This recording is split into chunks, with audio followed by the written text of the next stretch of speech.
Hello, one and all. Welcome in. I am Dr. Novelle, and we are about to start the stream here. I would like to note that the tired pierogi's voice is also tired today, so she will not be reprising her role tonight as Camilla. But she is listening in, so... Hey.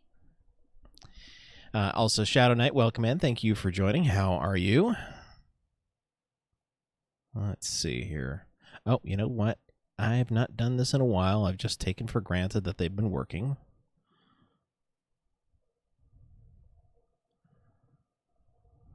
Let's see what happens.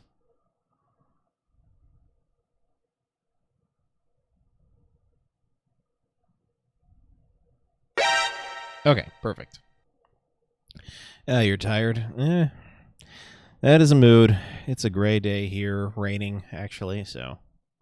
Been cleaning this afternoon. Didn't realize the afternoon needed cleaning. Sorry. Alright,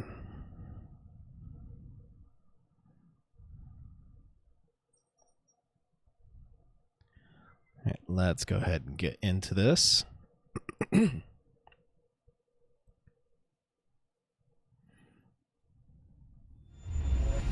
Where's that Batman gif when you need it, am I right? Okay. Let's continue.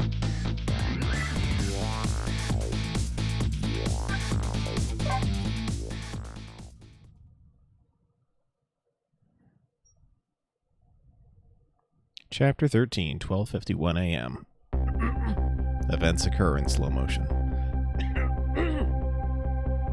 Sorry, have to clear my throat here, so let's... Oh, you know what? It would probably be helpful if I were to change my seating position, because it does help my performance when I sit up a bit straighter.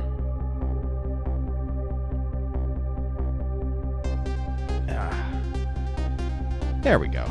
Much better. I visited the novelist's apartment again.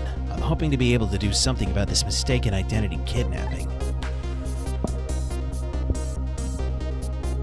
As long as there's any possibility that it could be his own daughter who was kidnapped, I doubt the Justice Minister will call off the execution tonight.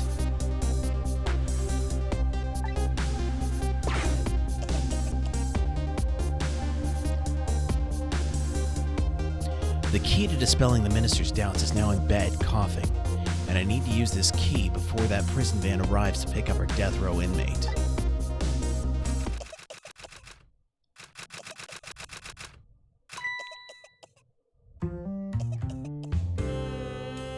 Why does she have a rose on her head? My darling angel, oh, just listen to that cough. You naughty thing, did you leave your nice warm bed to go out into the night to play? A daughter after my own heart, but I must confess I didn't even notice you were gone.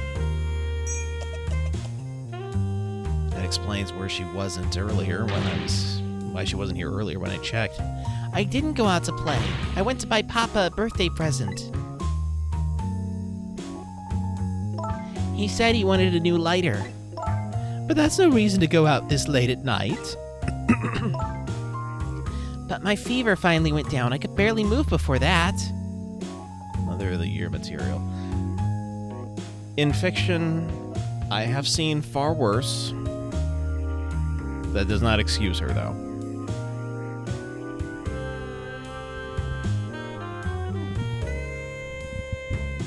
Alright, here we go. But look what it brought you. Your fever is worse now than ever. Here's to the feverish passion of my darling angel.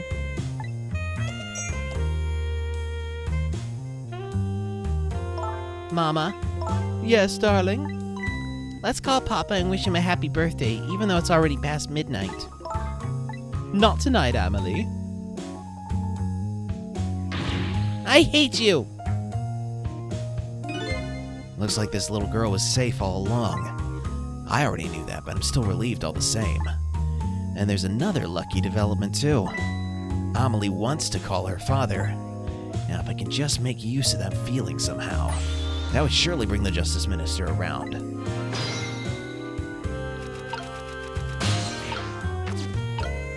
Let's see. Got a lighter that we could light, and a telephone that we can telephone.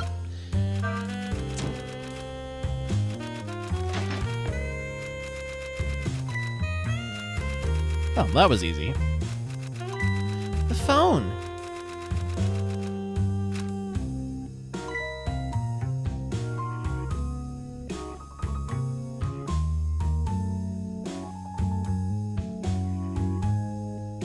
Amelie, I told you couldn't call him tonight.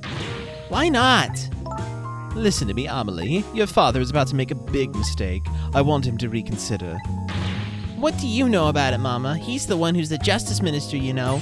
All you do is write weird novels.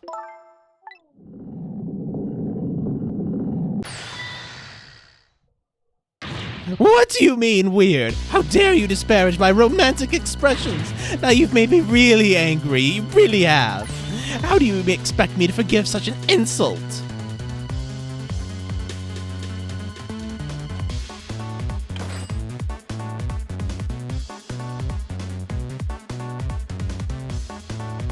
I hate you!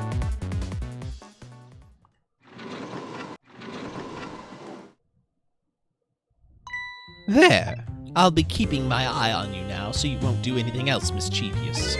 Like calling your father. I hate you! I can hear you, you know. Good.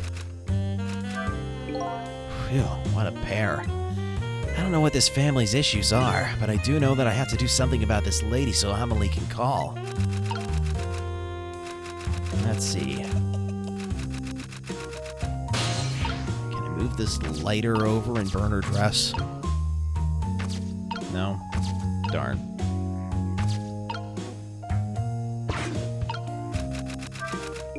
I better not put out the lamp right now.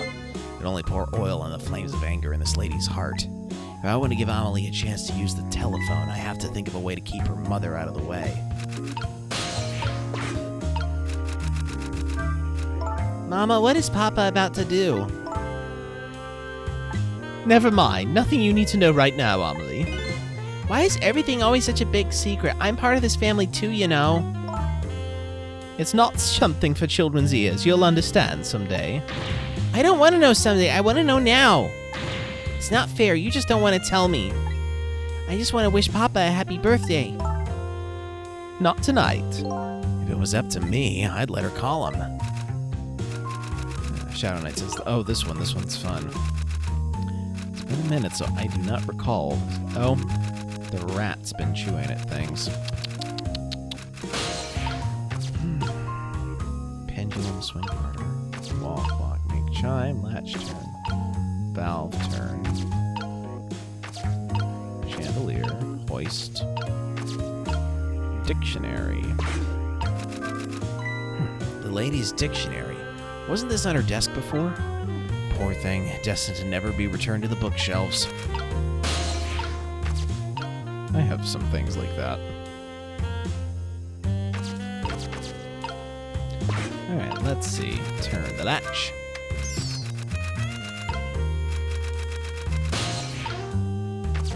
What does this valve do?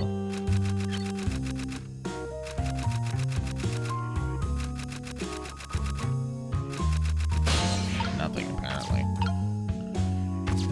Okay, well. Let's swing the pendulum harder.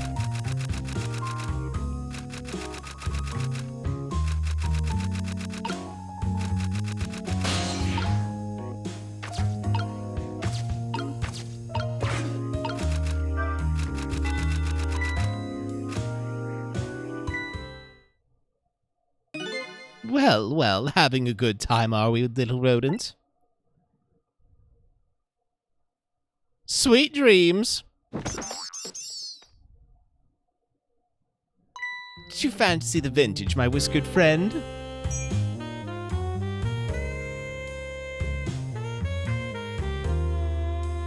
She didn't solve the problem, she just kicked it upstairs.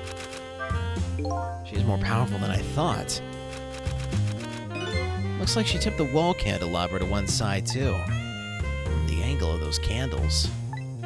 I get the feeling I've seen something very similar to that quite recently. Indeed.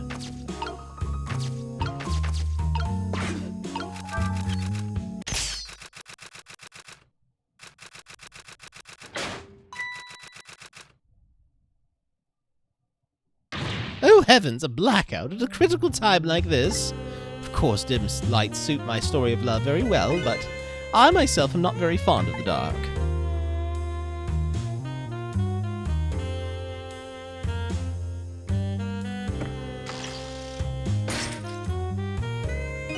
This chandelier just narrowly missed the back of my head. I love the thrill of romance, but I don't need these kinds of thrills, thank you.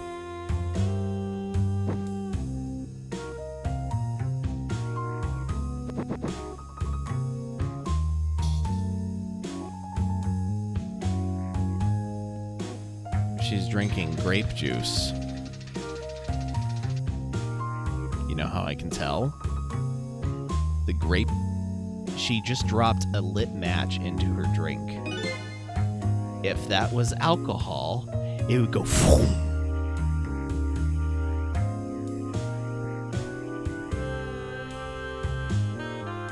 Ah, what a wonderful atmosphere. Perfect for a clandestine meeting in the dusky twilight. You're in for it now. I don't know. Yeah. I don't exactly know how this situation came about, but I think I wrote the rat an apology. The rat seems to be unconscious. But now that the room has changed into this, maybe I can use it somehow.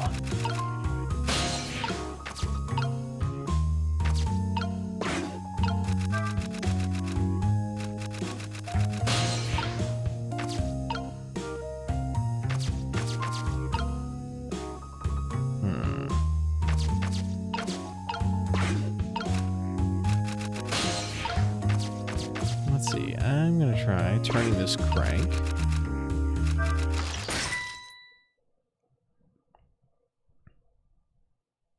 What a naughty chandelier.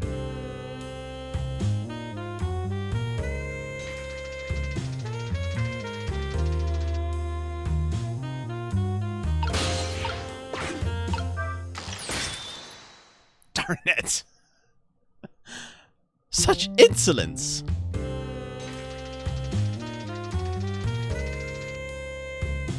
What are you, the Queen of Kurain? This lady's surprisingly quick. She dodged that thing like a pro. I guess I better get serious here.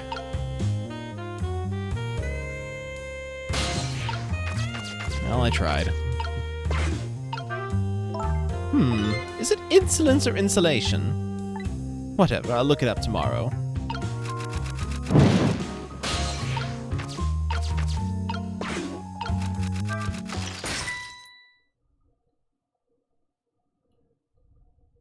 That was close.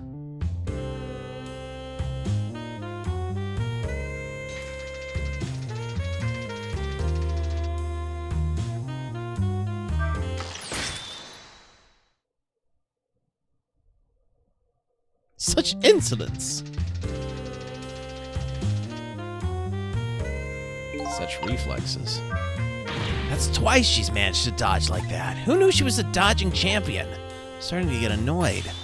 Let me try that again. I'll get her this time. That was close.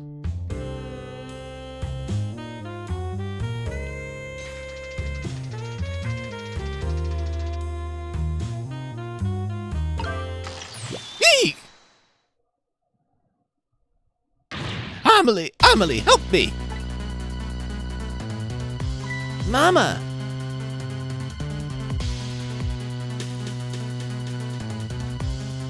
I'm sorry, Mama. I'm too dizzy. I can't get up. I'm afraid I can't help you right now. Here is to the weakness of my darling angel. That chandelier's on there tighter than her wedding band. She won't be able to escape on her own. Also, from above, the wicked shall receive their just reward. That'll work.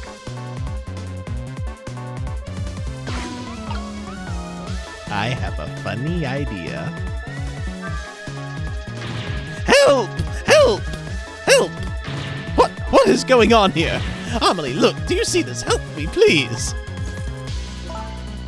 Sorry, I'm too sick. I can't get out of bed.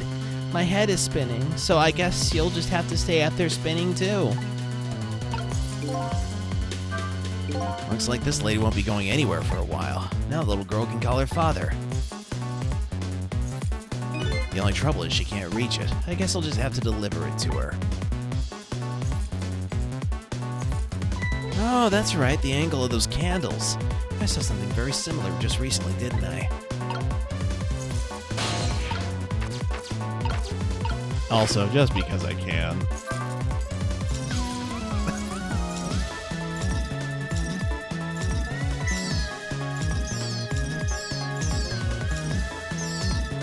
Just Daffy Duck down that hole. Now I really owe that poor rat an apology. But this might be a really good chance for me, too. I have to get that phone to Amelie.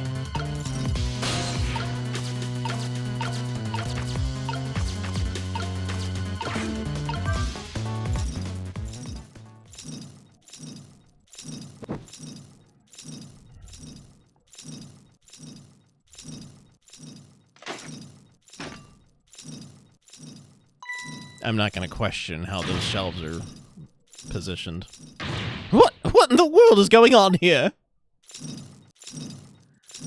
She flies through the air with the greatest of ease, the daring old hag on her flying trapeze. Oh, goody. Excuse me a minute while I call Papa, okay? Mama, I'll only be a minute.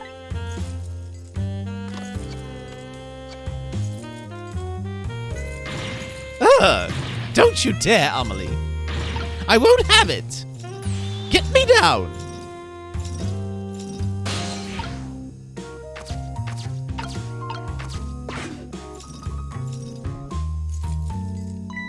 Hello, Papa. Amelie, is that you? Of course it is, silly. What did you think? But I heard they said you were... Oh, never mind. It's nothing. Silly old Papa. Happy birthday, Papa. Birthday? Oh, right. It was my birthday today, wasn't it? I'm sorry we couldn't celebrate tonight. Thanks to mean old Mama. Oh, your mean old mama. I mean, your mother. What is she up to right now? Well, she's certainly up all right. My stubborn mother is kind of tied up at the moment. Get me down. She needs to be taught a lesson for causing us so much trouble. No, Amelie. I'm the one who was wrong. Huh? Could you tell your mother I'm sorry? What do you have to be sorry about? I was just about to make a terrible mistake. But it's all right now. Oh, okay. You're still young. There's a lot I can't tell you right now. The job of Justice Minister is very complicated, you see. Okay. But just remember, you're always the most important thing to your mother and me. Did you do something naughty to your mother? If you did, I want you to apologize. I don't think I did anything. But okay, I'll apologize. That's a good girl. Okay, Papa. Have a good night. I love you. I love you too, Amelie. Good night, sweetheart.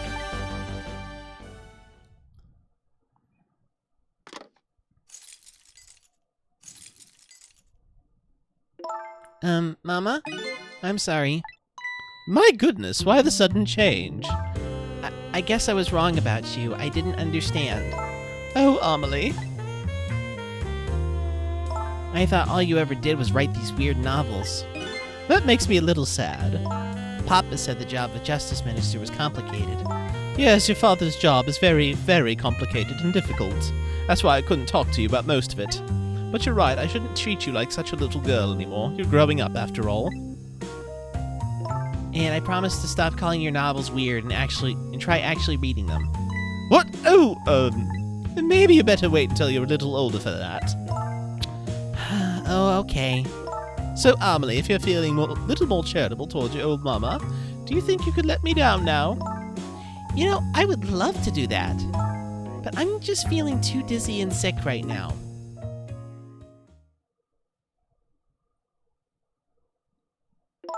Tonight, on this holiest of nights, my deadline. It looks like the only thing pressing on me will be this chandelier.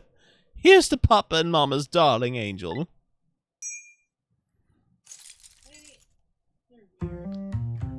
All of a sudden, everybody's getting along again. It's such an abrupt change. I can't understand it. Is this what family is all about? In any case, the situation has changed dramatically now. I just hope the mysteries of me can be cleared up as quickly as the furrows on the minister's brow. I don't know where Camilla is, but at least now the Justice Minister's doubts are dispelled. I think I'll go back to his office where everybody is waiting for the prison van.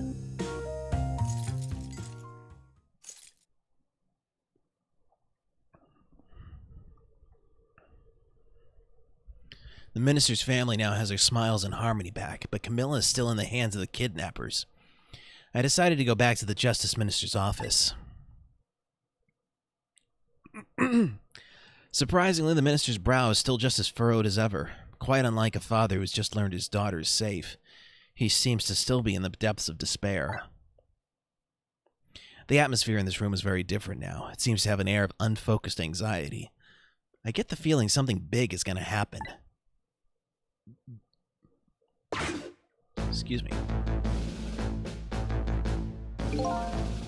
I just found out that my daughter is safe. I'd like to express my gratitude.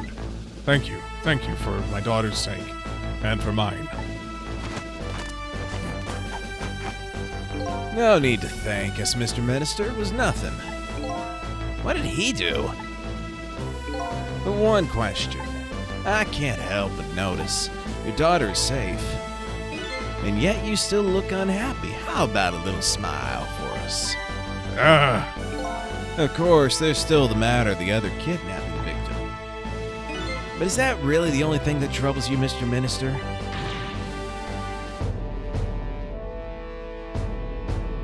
Please let me think in peace until the prison van arrives.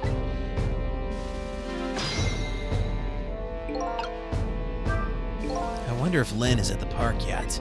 Until we get her report, I guess I'll just have to wait here. This continued distress of the ministers. Is there really something more to it, like the inspector in white said? Hello, Justice Minister. How about you finally admit I do exist? That thank you I expressed. That was meant for you. You're a ghost, aren't you? And you have the power to control and manipulate people, don't you? No, I don't have that kind of power. I can't control you. We've actually known, for quite a while now, but I had no idea they were the powers of the dead, of ghosts. Known? Known about what? We knew about the existence of somebody who could control others, a manipulator. What is this? That's why your execution order caused me so much anguish, Detective Jowd. Mr. Minister, why don't you just tell us everything you know? Yes, I suppose I should. You need to hear it all. About the huge mistake this foolish man made. There are some cases in this country right now that are under a top-secret investigation. Of course, you wouldn't have known about them, Detective Jowd. Right. I don't share too much top-secret information with the inmates in prison. There are 3 prisoners, including you, in the special prison you just escaped from. All 3 cases have certain points in common. They do they? Tell us more. The rock singer who leaked national secrets in his lyrics during a TV broadcast.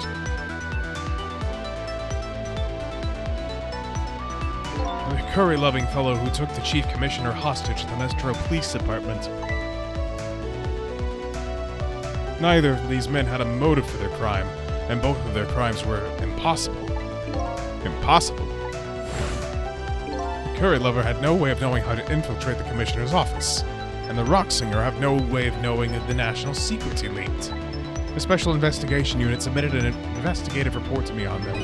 They concluded that these men's criminal acts were not of their own volition. But how could that be? The theory the unit came up with was the existence of a manipulator. A manipulator, huh? That's when the special prison was established as a facility to research that theory. Some unknown power has been at work. These past several years, Inspector Cabanella has been studying these cases. He has he? Manipulating somebody into committing a criminal act, according to the Inspector. This first case of its kind was a locked room murder involving our nation's best detectives. Are you trying to say I was manipulated somehow into shooting Alma? I appreciate the theory, but unfortunately, I don't recall being controlled by anybody. It's just not possible to manipulate another's behavior like that. My powers certainly don't work on living creatures. That's what I thought when I first heard the theory too. However, I was seriously mistaken, and it proved to be a big mistake. What? You mentioned a mistake. Could you tell us about it? I suppose everybody here has the right to know. Alright, fine. I'll speak out loud so that Inspector Cabanella can hear this too.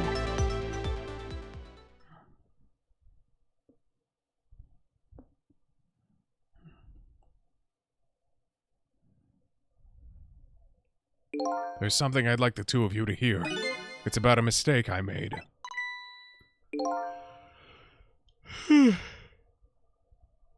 Goodness. Inspector Cabanella, when you first made that report about a manipulator, I'm afraid I didn't believe it at all. Impossible, I thought. Perfectly understandable, Mr. Minister. But I was wrong. That kind of power does exist. And I learned the truth of that firsthand. What's this? A month ago, I signed the order to carry out Detective Jowd's execution. However, that act wasn't of my own volition. I was being controlled. What? You never told me about this, Mr. Minister.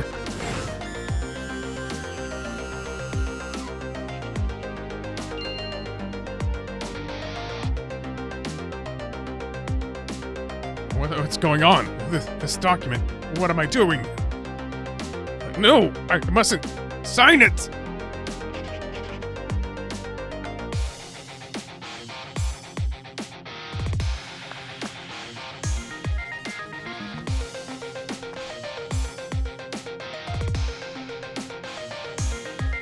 Wait, don't deliver that document!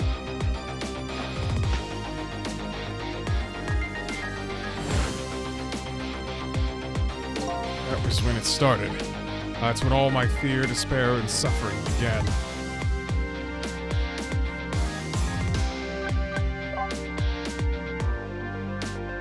At the time, it didn't even cross my mind that I had been manipulated, that my memory of the event was only hazy at best. So the memory of being manipulated doesn't clearly remain, eh? Signing execution orders is part of a Justice Minister's job. At the time, I just thought my psyche was rebelling against the task. But the next day, it dawned on me. I remembered Inspector Cabanella's report on the existence of a manipulator. As a Minister of Justice, I couldn't admit what had happened to me. I only signed the execution order because I was being controlled. If something like that got out, this nation's judicial system would crumble. Besides, I had no evidence to present that I had actually been controlled. So in the end, I couldn't admit to anybody what had happened. I suppose. But it sounds a bit like an excuse. You should have at least told us, Mr. Minister.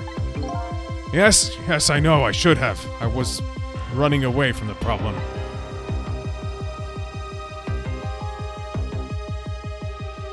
And then my wife found out I was worried about something.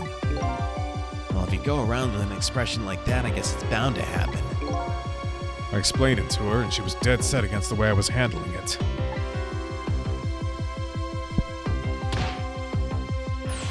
If you don't withdraw that order and tell everyone the truth immediately, I'm moving out.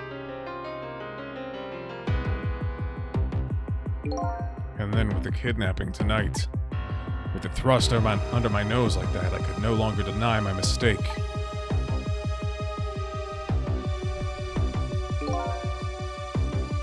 This manipulator comes upon us from somewhere unseen. That's why I've been keeping my distance from everybody. So that's why you've been telling people to stay back. So there's somebody else besides me with the powers of the dead. I'm fine with that. After all, I already knew about a certain desk lamp. What I'm not fine with is the fact that that person can control and manipulate living creatures. That's certainly not something I can do. Apparently different ghosts set different ghost tricks. You get different ghost tricks.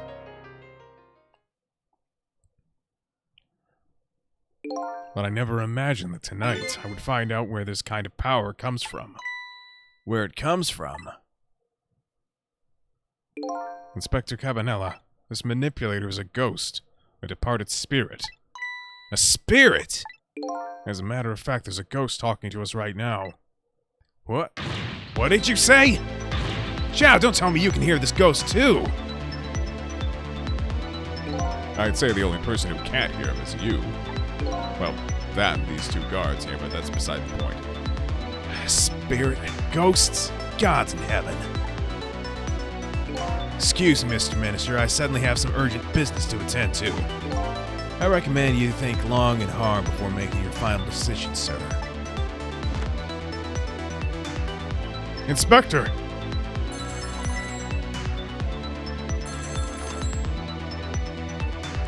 This is Lynn. I'm at the park. We've been waiting to hear from you. Have you found the evidence?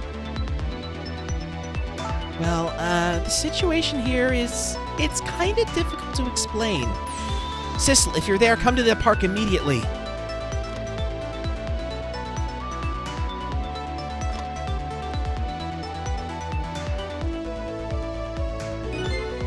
It looks like your help is needed, Sissel.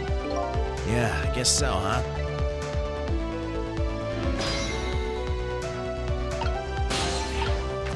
Let's see if I can talk to Jow real quick. I never saw that coming.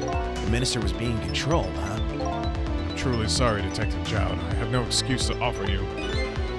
You know, maybe it was all for the best. What do you mean? You had never been manipulated. You never would have believed the power existed. After all, you're a realist, right? It just goes to show you never know when even the worst things can turn out good. Detective Jowd, I don't know what to say. All right, Sissel. You better go help Lynn. She's a good kid, but she's got a habit of taking on other people's problems. Yeah, I know. Let's see. She's in Temsic Park, eh?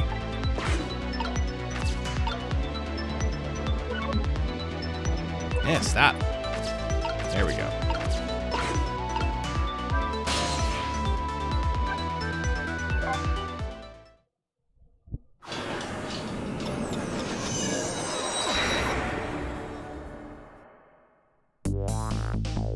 Lynn calls and I oblige. I take off towards Temsic Park, the place where clearly something big is taking place.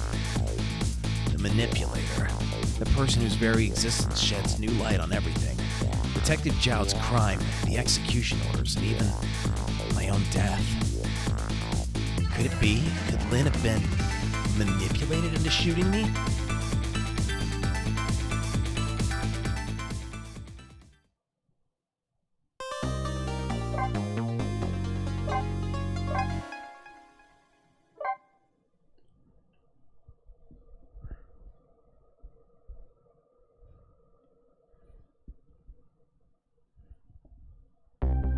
Temsic Park, the site of the little lady Camilla's abduction tonight, and the place where an important piece of evidence, the music box, was hidden. I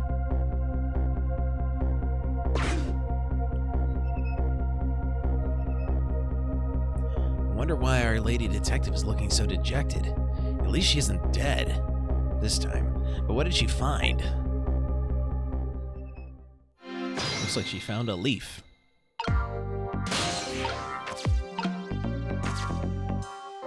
Let's see. Huh? What's he doing here? La la la la. Let me spend a moment's time with you, my love. The world will not end if the food delivery is a little late. La la la. A little late. It's already ice cold.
finally. Oh, great. There's a core there. Oh, there you are, Sissel. From your dejected expression, I gather you didn't find what you were looking for. Right, I can't find the music box anywhere. But I found something else instead. Something horrible. Horrible? What is it?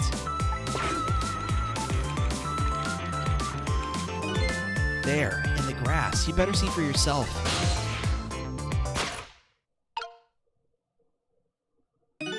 Looks like a dead body.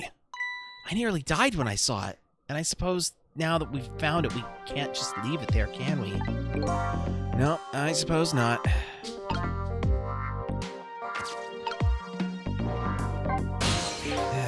It's so like you to come looking for a music box and find a dead body instead. What can I say? I'm a detective. Meaning? Well, a detective goes over everything with a fine-tooth comb, right? So there you go.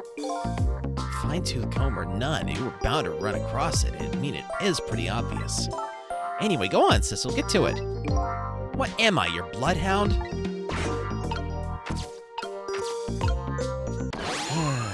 here we go. I wish I could remember the voice I used for him. Dang it. He was not one of the more prominent characters.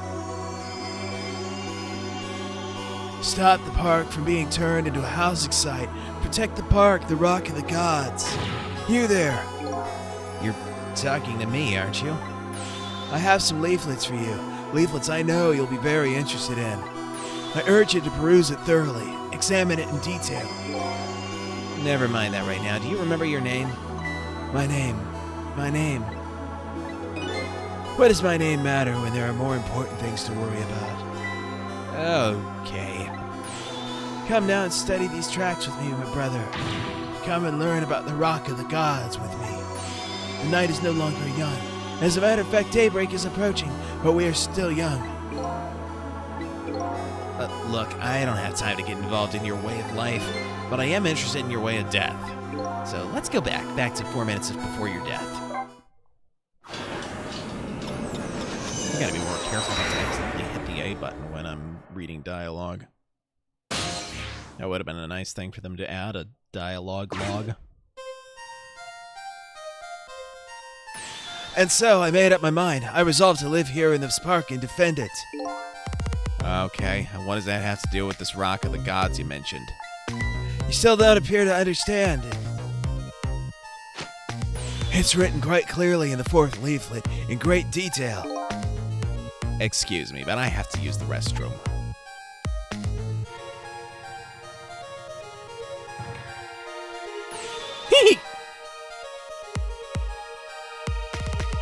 A reminder, I will have to be...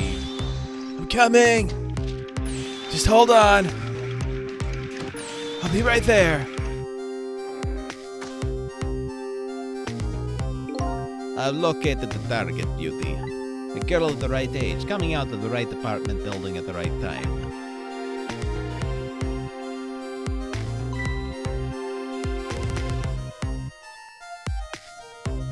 Yes, my dear. I'll ever so gently nap her and come right back to your side.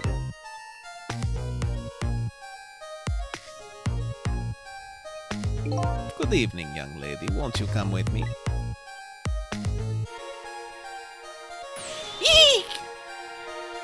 As a reminder, since my wife's throat is not up to the task tonight, I shall be voicing Camilla in her stead.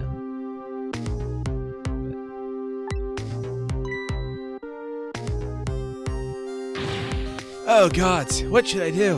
What should I do? I have to do something.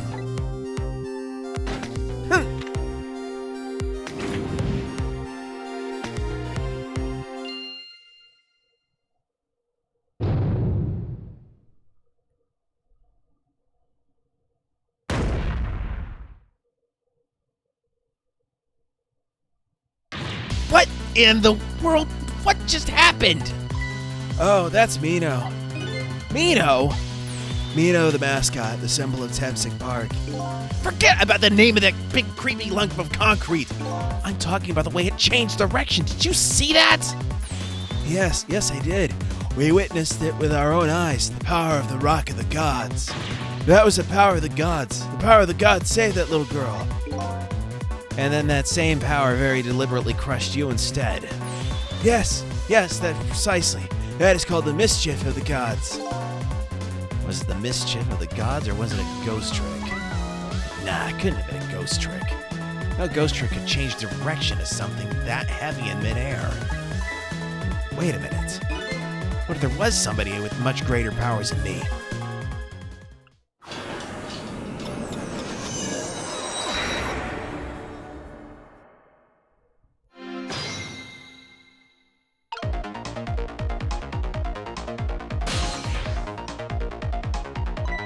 Look at that, there's another flame besides mine.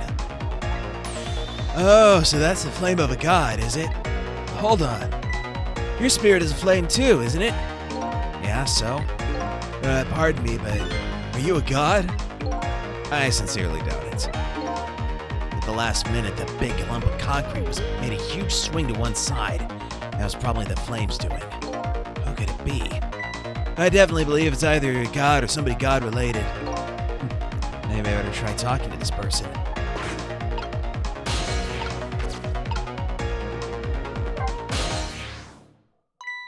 What the? This person with much greater powers than me? It's you? Hey! Sissel! Oh my, it's... Missile! You look well for being dead. Did you see what I did? I did it! I tried really hard, and I did it! I saved Miss Camilla! Are you telling me I was done in by a puppy dog? Well, I mean, spell dog backwards and you get, Miss, what's going on? How did you get the powers of the dead? I'm glad you asked. After Miss Camilla went out and you left,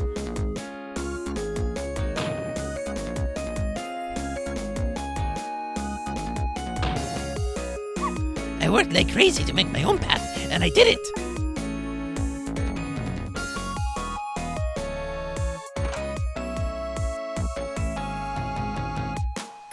And then I followed Miss Camilla out into the big wide world.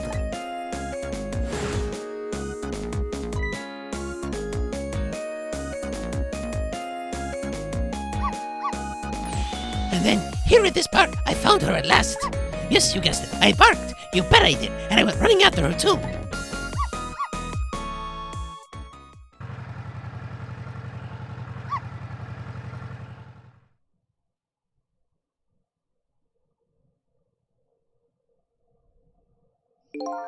And then I guess I died.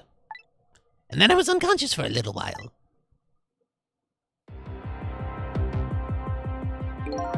When I came to, it was all over. Poor Miss Camilla. Crushed under that big scary lump. Oh, what have I done? I'm so sorry, little lady. Please forgive me. Miss Camilla! I had to rescue Miss Camilla. It was up to me. I cried out from the depths of my heart, and then...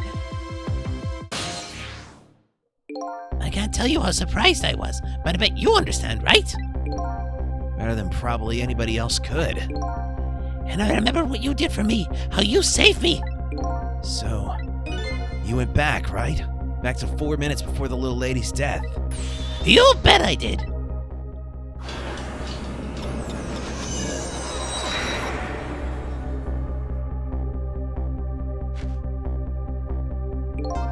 Yes, my dear. I'll ever so gently nap her and come right back to your side.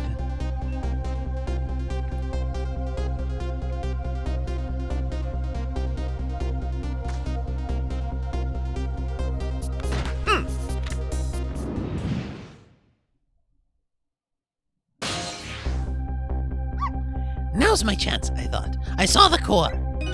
I don't know, it looks pretty far. I stretched out my paw towards the core. Oh, how I felt at that moment. I'd love for you to be able to feel it too. Go ahead, Sissel. Go ahead and try it for yourself. I can't believe it. How could you connect over such a great distance? Well, they don't call me Missile for nothing. And so then you manipulated that Mino thing and threw it aside? Right on top of my head. Well, no, actually. Huh? I can't manipulate things like you can, Sissel. You can't? Then how did you... I didn't know what to do. Then I happened to see something out of the corner of my eye. And it had a core, too. A single leaf hanging from the tree. I tried reaching out to the leaf. What in the world? I can't manipulate things, but apparently I can swap them. As long as the two things have the same shape, that is. Swap things with the same shape? Go ahead and try it. Press swap.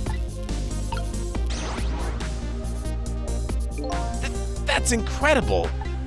So that's how you saved your mistress, is it? And that's how I became caught up in this, is it? I'm very sorry. My powers were too meager. Meager? Because you see, I saw one more. I happened to notice one more core. There was something with the exact same shape stuck in the branches of the tree. Hey, you're right. If Mino could be swapped again with that, then disaster wouldn't have to rain down on my head. But what is that thing? It's too big to be a leaf. Whatever it is, I'd much prefer it on my head than Mino. So why didn't you swap the missile? I couldn't. I can stretch out my paw a little farther than you can, Sissel. But this was just too far for me, and I couldn't reach.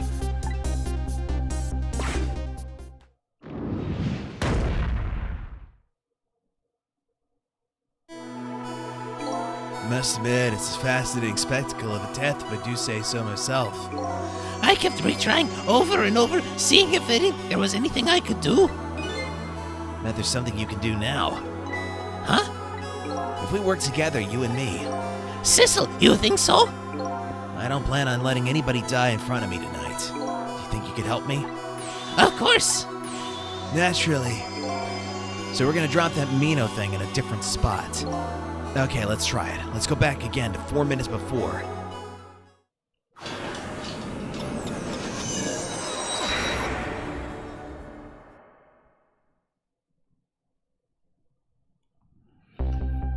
Alright, let's get started. 4 minutes from now, you'll swap Mino with the leaf. And then you have to swap Mino with something else. Something with the same shape. Oh, I believe the lurkers. Thank you for the lurk, his little kitty. Appreciate you being here. How are you? If you're able to talk, I don't know. If you're not able to talk, enjoy the lurk. Oh, I believe that's a rugby ball. Okay, rugby ball, huh? But with the rugby ball where it is now, Missile can't reach it. So that means I have to move it closer somehow. Looks like you and I will have to work together on that one, Missile. Okay, I'm ready. Whenever you want to use my swap trick, just press ZR. That way you'll be able to control me. Doing all right, just playing Pokemon Scarlet? Okay. I'll enjoy your gaming and enjoy your lurk. Thank you for being here. I am doing much better than I was on Sunday. Sunday, my back was in absolutely no condition to be streaming, but I'm still not fully out of the woods yet, but it's more just kind of a 1, maybe a 2 on the pain scale instead of a 5 to 6 maybe. So That way you'll be able to control me. And then if you press ZR... Control will come back to me. Okay, let's try it. Together, we can stop Mino from hurting anybody. thank you. Appreciate it. Alright, Missile. Your powers are the key this time. Okay, I'm ready. I can swap anything that has the same shape. Just call on me if you find anything you want to try. Probably the best thing to do is just try a bunch of things and see how it goes. And if I see something we can swap, I should use ZR.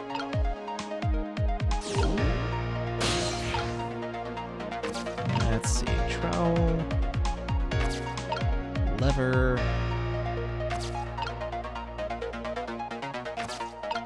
Dumpster lid. Oil drum. Oh, could swap these two things. Swap the tire with a baseball.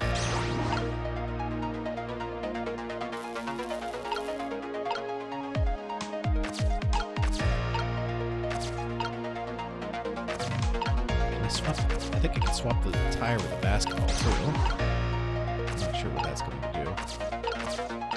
Let's see. Can't swap the boot with anything. Can't swap the love letter.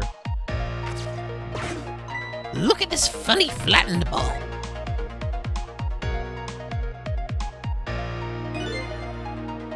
It's the same shape as that horrible Mino, but it's too far to swap from here. Even this ball is starting to look horrible to me. We have to find a way to get this ball closer to that Mino thing. Knock it down from the tree, I say. Must be something we can do.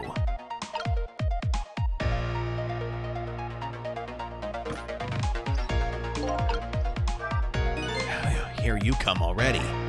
I swear to myself not to repeat my mistakes. Mistakes? If somebody's in trouble, you should lend them a hand. Otherwise, you'll definitely regret it. And now the recklessness of youth has taken over, giving me lightning-fast speed. I've been thinking, if we could stop this man from running, maybe he wouldn't get squished. It won't be easy to stop me once the recklessness of youth has taken over. Stop him, eh? Alright, let's... Okay.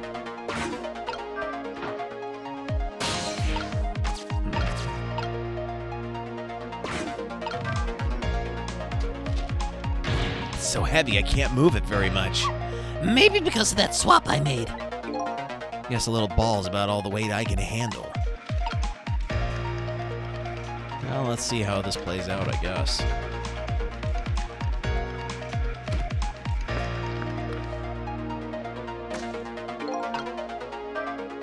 What do you think of my lightning-fast pace?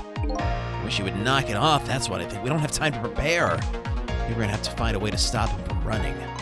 As far as I can see, the only way to do that is use the playground equipment. The what?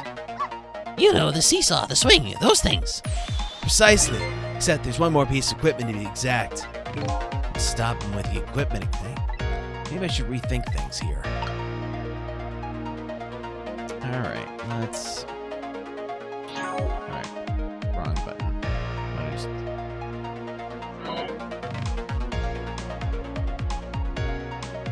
Possibly. But we're gonna go ahead and rewind the clock back to the beginning. Because Mrs. Swap ability, while very useful, it does complicate matters significantly. Alright. Alright, so if I have an idea.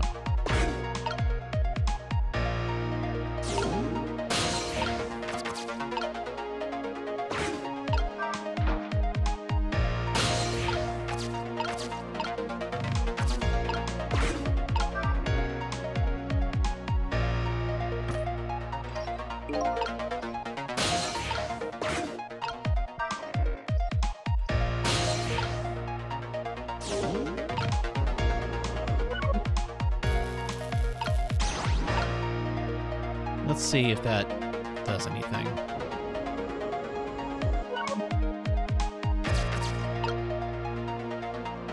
Now then.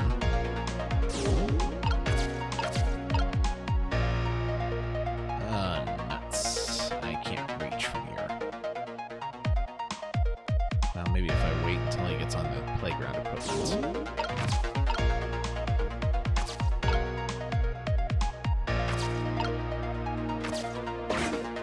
Look at this funny flattened ball. Yeah, we already know. Yeah. Darn it. Alright. No, that's not helping. Okay. Go back. Wrong button. Here we go.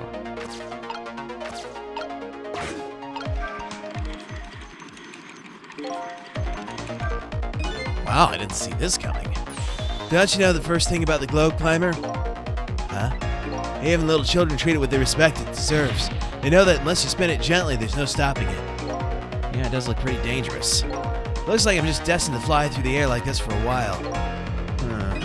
This just might buy us some time. If maybe he'll just keep spinning around like that for the whole 4 minutes. I'm sorry, but I don't think I would stand for it that long. But anyway, we at least stopped him from running for a while. Let's do what we can while we have this chance.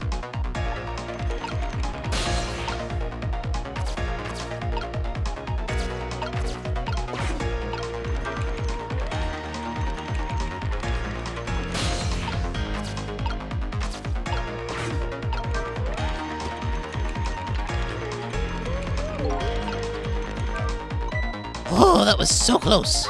If it hit the ball, it could have knocked it down. Is that all this umbrella can be used for? Hey, Nate. Yeah, my back is feeling a bit better today. Thank you for joining, by the way. How are you?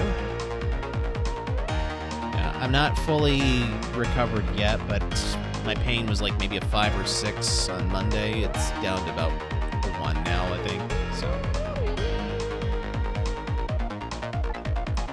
Is that all this umbrella can be used for? We're not going to get rugby all the way down? oh, and Wild Talent. Haven't seen you in a while. How are you? Thank you for honking.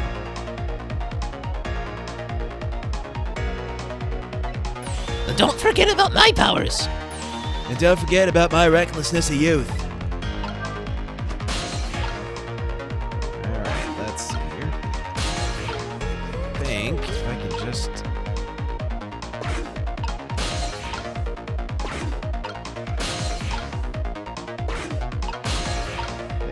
There we go.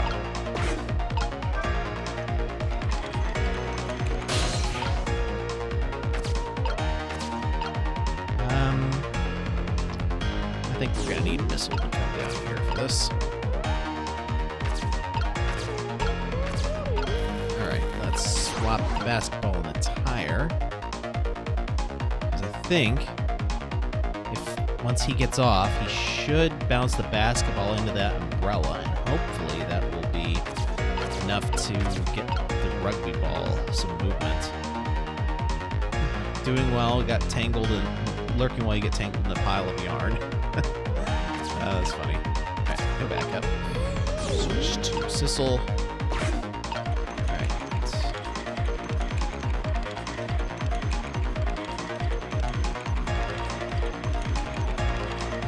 Maybe I should hide in the basketball just in case.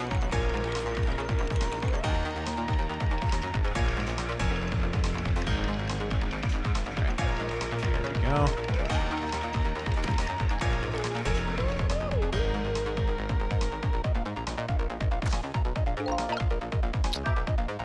Wow, I so did not see that coming.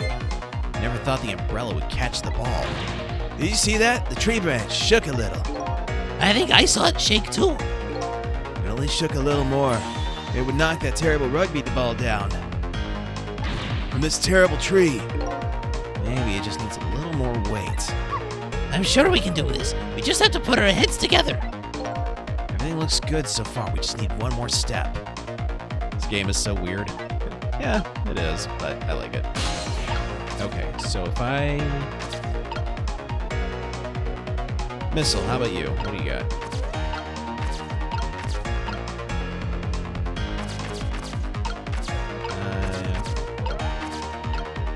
Darn it, I can't reach from there.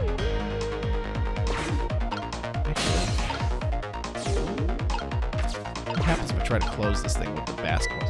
The umbrella won't close, will it? The ball must be in the way. Oh, well, I guess we don't have to close it. Alright. I guess I better rewind the clock again to see if I can pick up any other clues.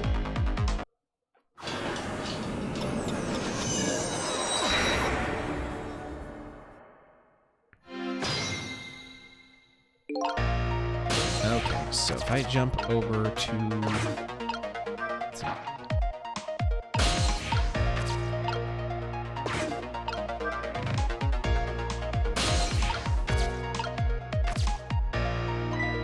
Oh, would you look at that?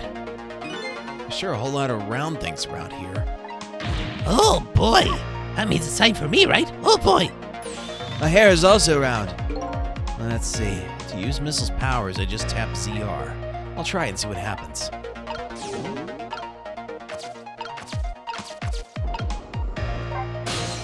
I'm sorry about all this trouble, Sissel. If only my paw could reach a little further. I could have swapped that big lump just one more time. Swapped it with that rugby ball in the tree nearby. That's all right. That's what we're gonna do now, together. I'm gonna give it my best. The first thing to do is to find a path to that rugby ball. Okay, let's see.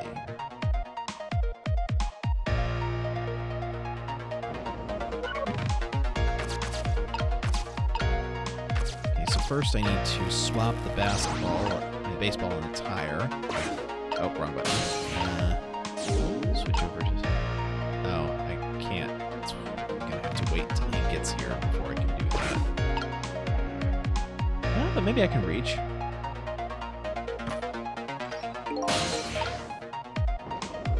Let's see. Aha! Except never mind.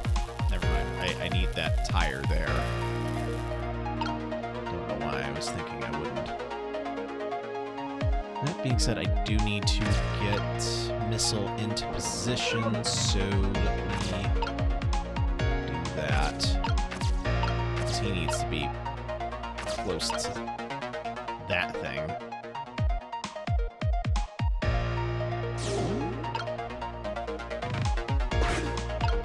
Okay.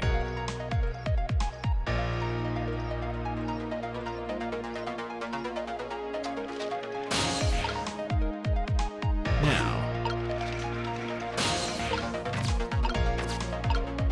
let's temporarily override his recklessness of youth. Jump up the tree. Also the love letter.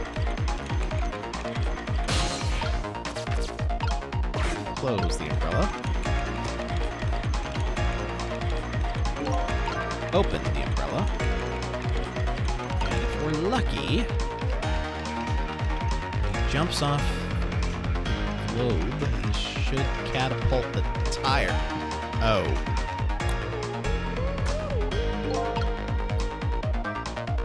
Sissel, did you see that? Did you see the seesaw? Yeah, I guess the tire's too heavy to get much height. I wouldn't have been surprised if it launched me into the air. The tire does have quite a bit of weight to it. No matter how heavy it is, I can still swap it. So weight isn't a factor when it comes to swapping, eh? Okay. So what I'm going to have to do is let him launch the basketball, but then swap the tire mid-flight. Okay. All right, so let's get over here now.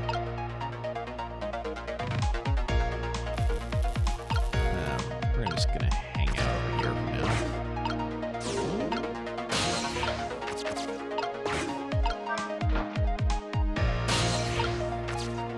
Okay, I have a feeling that I'm gonna need the tire to be in the globe when this happens, so...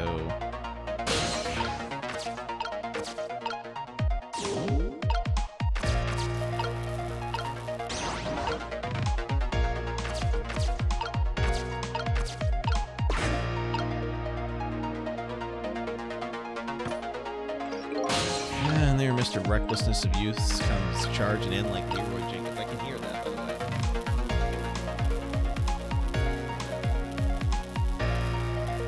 It's okay. Nope. It's okay. Alright, so swap out the tire and the basketball.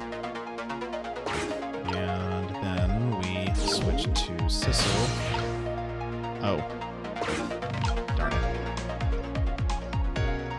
It's so heavy I can't move it very much. Maybe because of that swap I made. I guess the little ball's about all the way I can handle.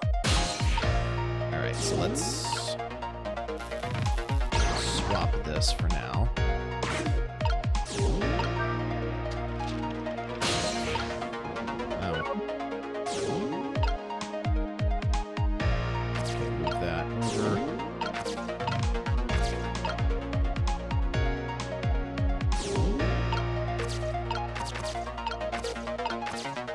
Stop.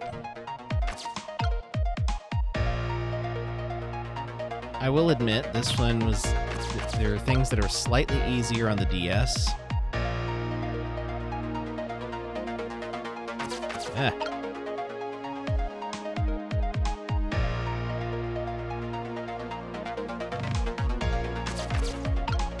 Like not accidentally hitting the seesaw when I'm trying to hit the basketball. Nope, stop. There we go. Let's see here. I know they'll appreciate this. We bought a copy of the original NES Mega Man 2 and Little Nemo Dream Master. I don't know what Little Nemo Dream Master is, but the copy of original Mega Man 2 is neat.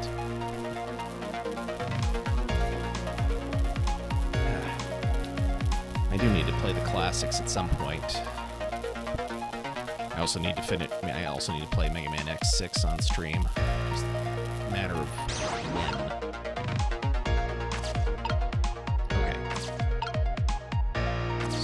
We're okay now. Let's move you up to the boot. Switch back to Sissel. Let time go. Oh, wrong button.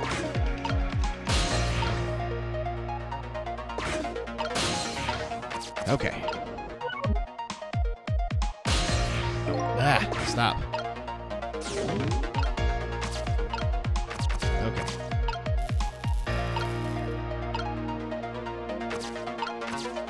Okay. Switch back to Sissel. Ah, right. Spin. Okay.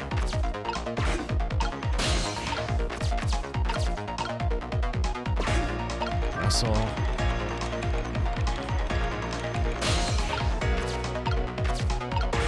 Get the umbrella in position.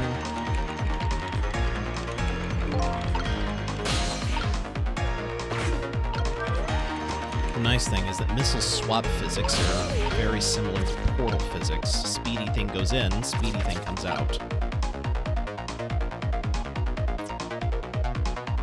Alright, let's see. I think I can stay up on the umbrella for now. Let me swap back to missile because I'm going to need that here in a moment.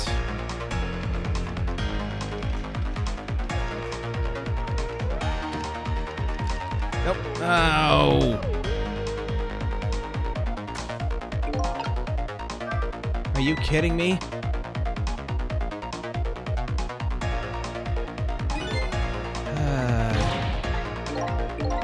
Yeah, we need to add a little bit more weight, but how does that help when the...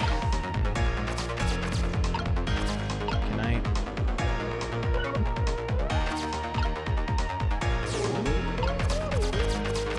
maybe if I spin this, hold on. Clear the jumping poltergeist challenge. Okay. Maybe if I... No, I can't.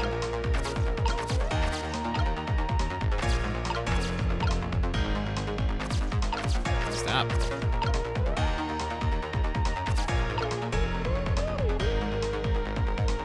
Nope, can't reach the ball. Or, no, I can.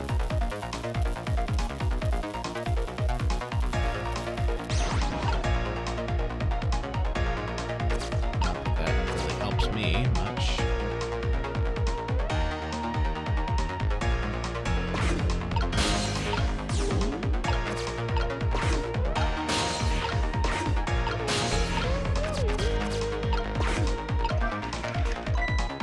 The umbrella won't close, will it? The ball must be in the way. Well, I guess we don't have to close it. I've got nothing on this one. Maybe if I just let it play out. No. Because sometimes they'll give you a hint if you let it play out like this.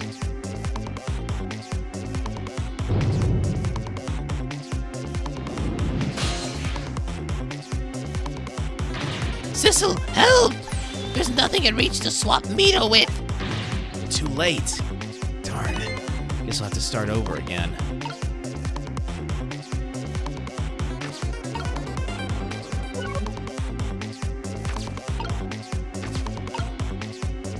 Yeah, 'cause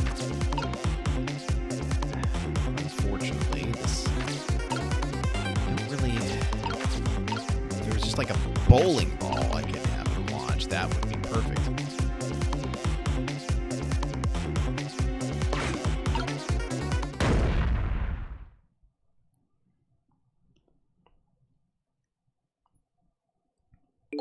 Oh, we were so close that time. When the tree branch shook, I really thought the ball was going to fall. Just out of our grasp. Love, our dreams, the gods. The gods, too, eh? I better try and find a way to make the branch shake more. Guess I better rewind the clock again and see if I can pick up any other clues.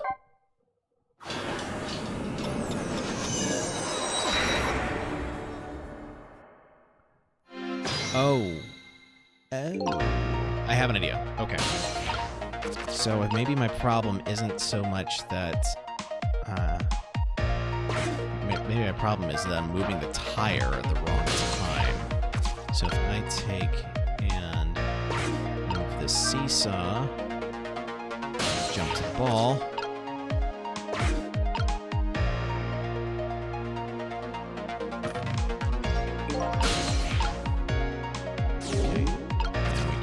missile, and let's see. Actually, no. I can keep missile in the tire. It should be okay. Now, swap over to me. DM'd me on Discord with the latest game pickups. Okay. I have a moment then. All right. Spin this sucker right around.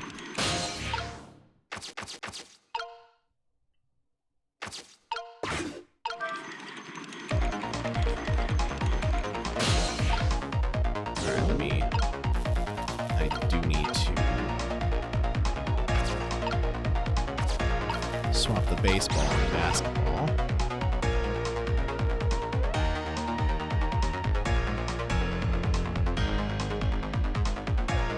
And then go back over to the tire.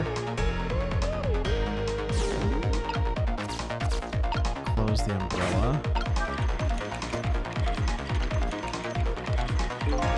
Open the umbrella. Once this guy's recklessness of youth comes back in, he should be able to Leroy Jenkins the basketball to the umbrella.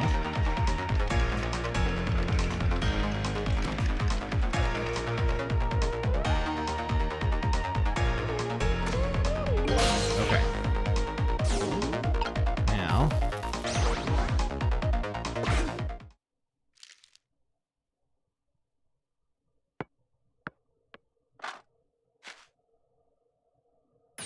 There! We moved the ball. What do you think, Missile? With the ball there, I think I can do it. Just a few seconds. You'll swap Mino with the leaf. And then from there, you can swap Mino one more time. The final moment is near, Missile. Are you ready? You bet.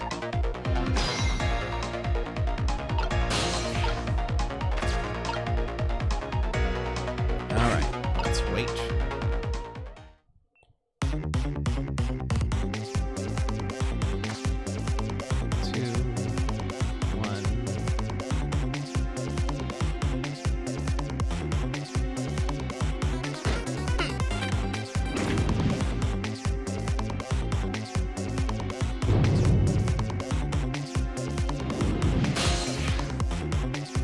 Okay, watch me, Sissel.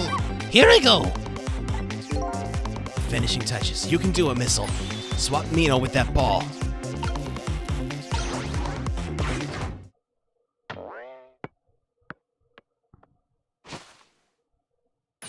There, how's that? My head has been spared. Truly, that was a try worthy of the gods. And now Mino's right where he belongs. We did it again, didn't we? Didn't we? Now nobody has to die. Except for one brave little somebody. Huh? I'm talking about you, Missile. Oh, me? I guess you're right. I'm still dead, aren't I? So now let's go back and save your life. Wait a minute. What is it? Now that I think about it, I think I want to stay dead a little longer. What? When I was alive, I couldn't even help Miss Camilla when she was in trouble. I want to be able to protect Miss Camilla. And to do that, I need these powers I have now. I see. Perfectly understandable. Even I wish I had powers like that. Hey, we just saved you. Don't wish your life away already. Oh, of course, you're right. Okay, Missile, have it your way. By the way, Mr. Reckless Youth, there's a certain detective who needs that music box you found. When we get back to the present time, could you give it to her? Certainly, you have my word. Let's go back then, to the present.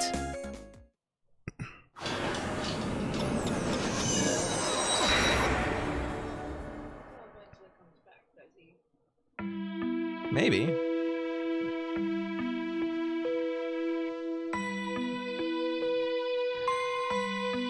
And so Camilla ended up in the hands of the kidnappers. We weren't able to change that part. Lynn listened to my story without saying anything. I'm sorry. I wish there was something else I could have done. No, you did the best you could. I'm sure she's all right. After all. After all, she has me.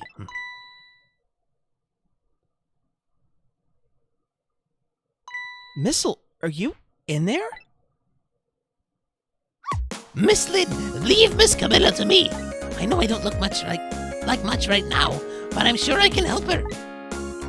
Missile.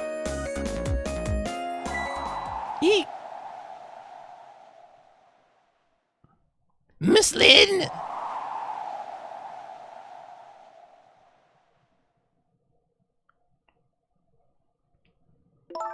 I'm going to leave it up to Missile.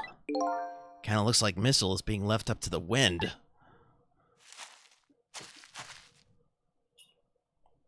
Oh! I have something to give you. Stop the park from being turned into a housing site. Protect the park, the Rock of the Gods. Aren't you forgetting your promise? Oh, pardon me.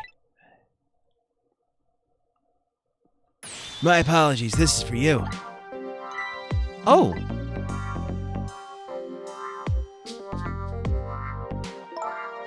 Are her pockets bigger on the inside?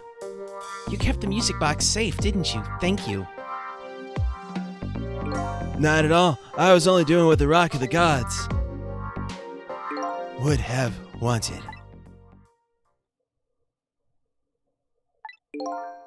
What's the matter? Cat got your tongue? He's mesmerized by my beauty. Hey, the cat's not allowed to get your tongue.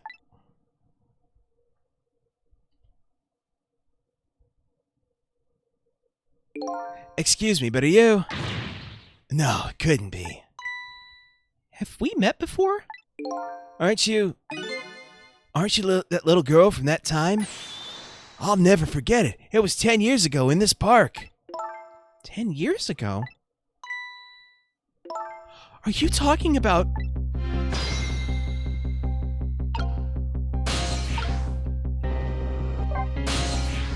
Have you met this strange young man before, Lynn? I don't remember, but he said 10 years ago in this park. It could only be one thing that I can think of. Looks like I better talk to Mr. Leaflet here. Here in this park, the gods surely control fate. Today, 10 years from that day, we meet once again. If that isn't the power of the gods, then what else is it? It could just be coincidence. But apparently you know our lady detective here. Could you tell us about it? About what happened 10 years ago? Yes, of course. I was actually about to do just that.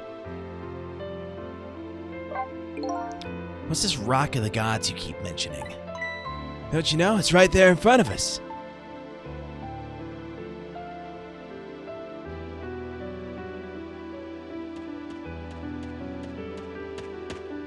The girl reminds me of Yoko from Gurren Lagann. I hate that you make that comparison. I bet I can see it now. I can see it. Sorry, Gurren Lagann, not my favorite anime.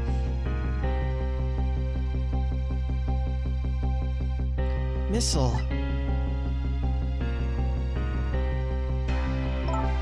Wait a minute. You say gods, but do you mean dogs? Of course not, don't be silly. This is no time for ridiculous word games. You're standing just above the Rock of the Gods now. Take a good look at that monument. Monument? Rock of the Gods, Temsic Park. The Rock of the Gods? The rock is buried in the ground right there. It's been there these 10 years. Ever since that day it flew down from the heavens and showed us a miracle. A miracle?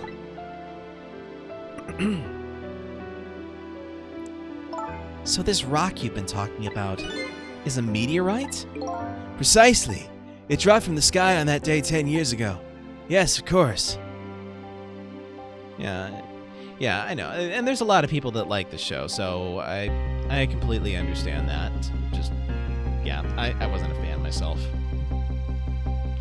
I was not a fan of how it ended, and the only character that I actually liked died too early for my liking. So the other characters that were there were either I either hated or I was neutral towards at best.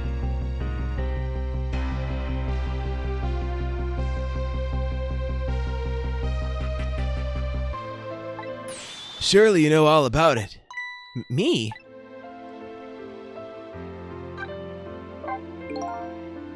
That day I just happened to be passing through this park. I had no idea that day would change my destiny. The sun was going down, and through the gloom, I heard the scream of a little girl. Teek! And just calm down and drop that weapon. Stay back. If you come any closer, I'll shoot her.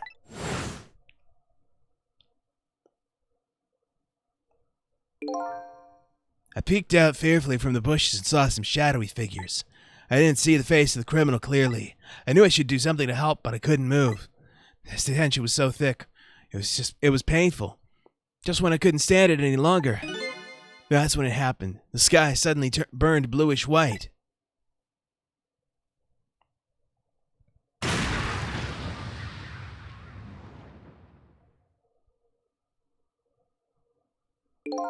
When it crashed into the ground, the meteorite gave off a shower of beautiful fragments.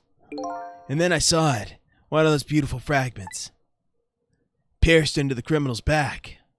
Oh, gotta run, tornado warning. Lord bless you and keep you safe. The judgment of the gods was brought down in the park that day.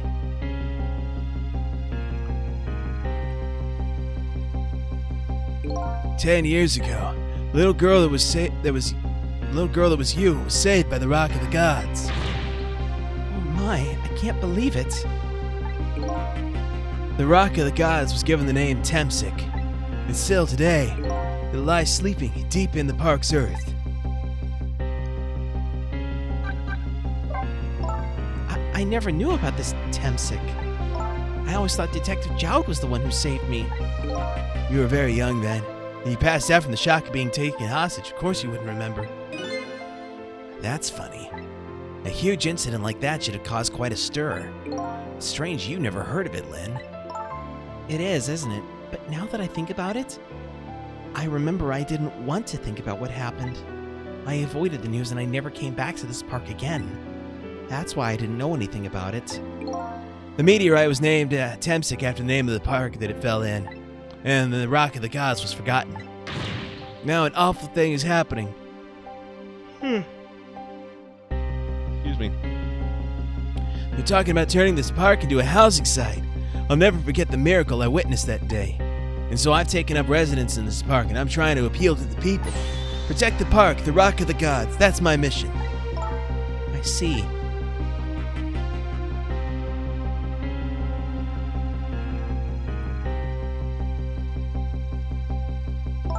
I'm taking you with me, Missile. So 10 years ago, the little girl that was Lynn wasn't aware of the meteorite.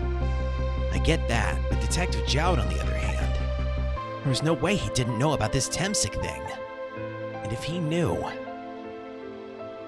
And the man died. I took his life. What was that confession of his all about? The rock of the gods that fell from the sky 10 years ago changed the destinies of many people's lives, like the ripples on a pond when a pebble is dropped in. With every answer I get, I learn about a new mystery. Will I be able to break the chain of mysteries before dawn? Anyway, now that we have the evidence we need, we decided to meet up again at the minister's office. Besides, there are a few things I want to ask Detective Jowd.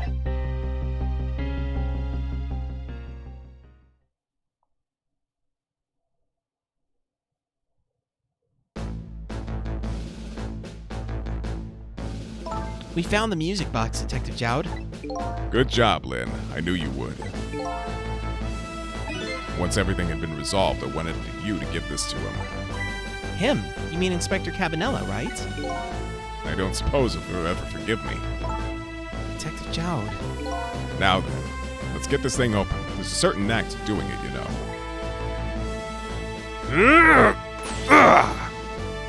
See? Calls that a knack. It's more like brute strength to me. Also, is that box bigger on the inside? Here you are. You should find scorch marks on the grip. Scorch marks? When Camilla builds her contraption, she used a special kind of string. It's the kind magicians use.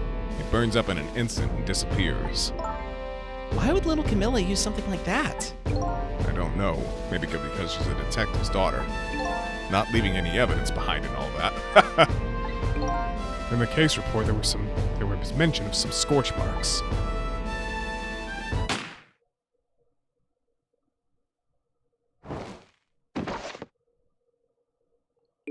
When it happened, Camilla was watching from her hiding place. Oh wait. When it happened, Camilla was watching from her hiding place. She saw the flame run to the gun, and something she naturally didn't include in her design.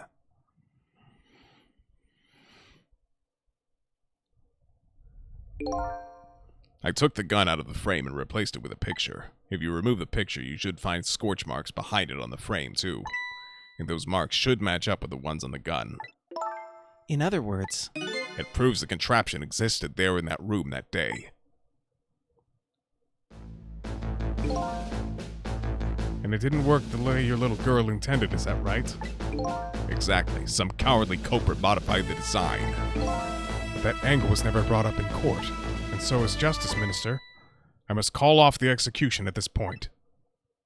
I knew I was right. It wasn't Detective Jowd. Now we can finally prove that. Thank goodness. Thank you, Lynn. In those eyes of yours, I see the eyes of that little girl from 10 years ago.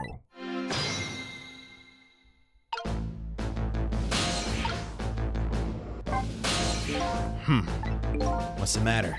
I just don't know. What should I have done 5 years ago? Back then, nobody had any way of knowing the true nature of the manipulator. It wasn't anybody's fault that we didn't know the truth.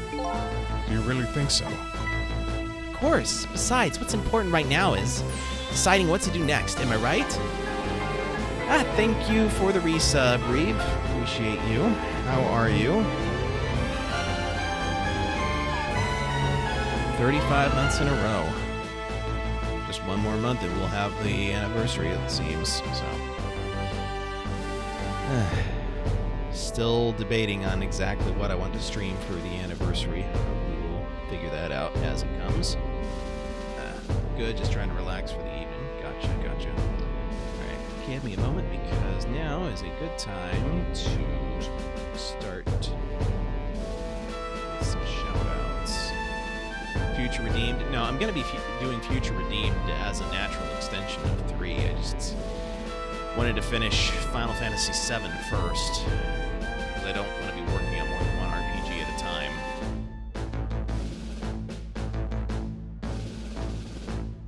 Alright, so we have a shout out for his little kitty, and we've got a shout out for Reeve.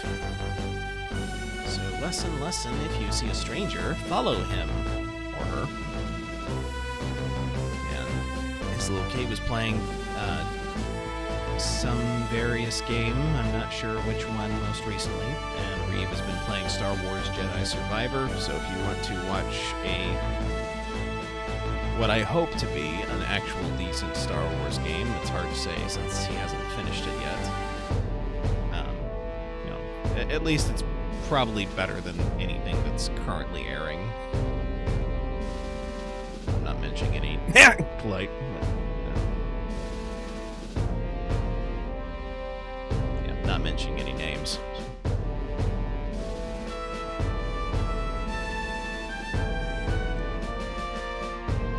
TV show knows what it is? No, I don't even think the TV show knows what it is. All right, where was I? Deciding what to do next, am I right? She's right, Mr. Minister. Yes, of course. I do believe she is. What is it now? I just don't know. What should I do next? You'll figure it out. We believe in you.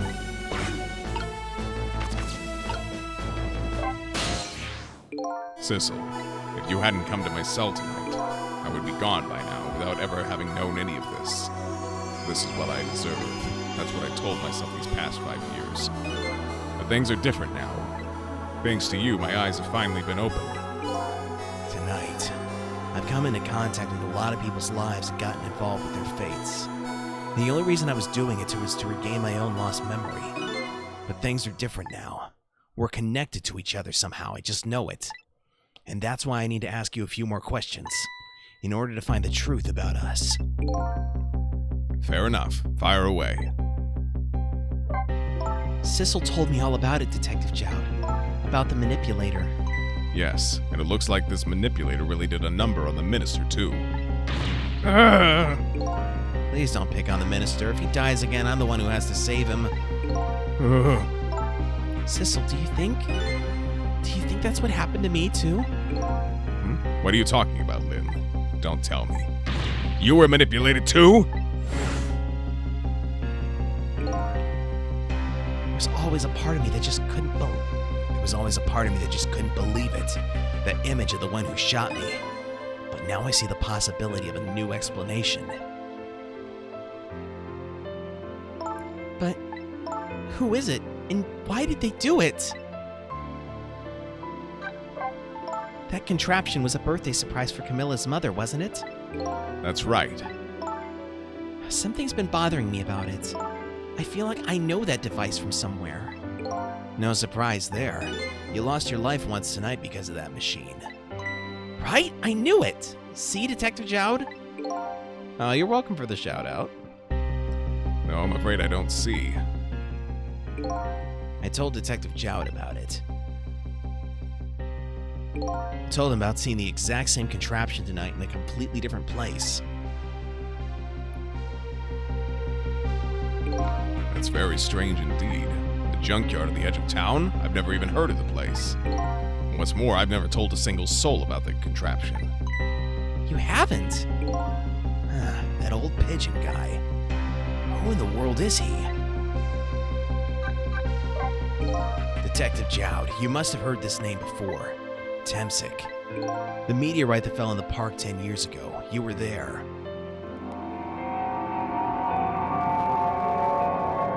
Thank you, Reeve.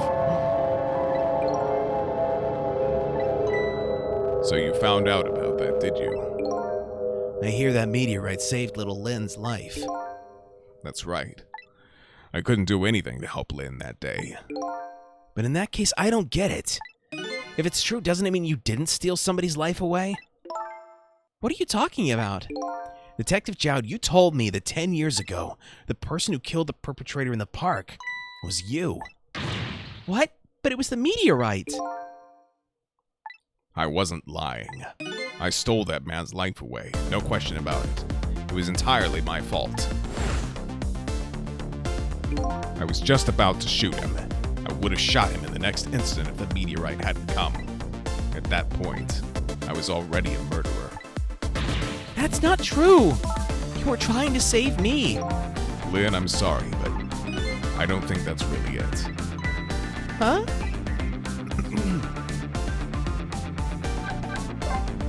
On that day, 10 years ago, a different incident happened in another place. Another place? Yes, in the police headquarters interrogation room. The worst sort of incident. A suspect who was being questioned escaped. Wow, I didn't know about that. I happened to be there in the detective division, so I joined the chase. Fortunately, or I guess unfortunately, I was able to track him down alone in the park. Hold it right there. I fired a warning shot. I wanted to catch him. Bad. That warning shot made him panic. Oh, thank you for the resub, his little kitty. Appreciate you.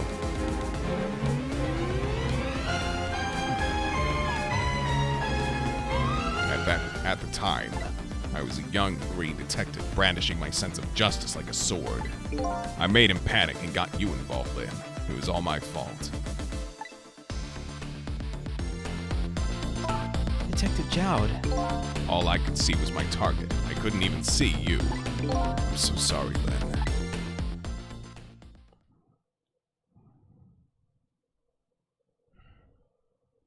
So the man who grabbed me died that day. These last 10 years, I've never forgotten his face. And then a few years after that, when my wife Alma died in such a mysterious way, I thought it was fate, my punishment for what I'd done.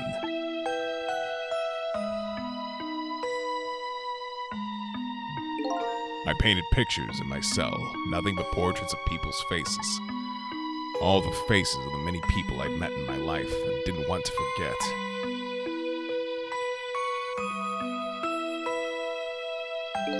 And tonight, I finished my last portrait, the final face I wanted to remember.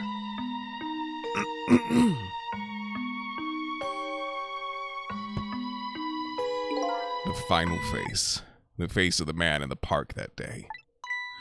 Wait just 1 minute! That can't be. I saw that painting. I saw the face you painted tonight.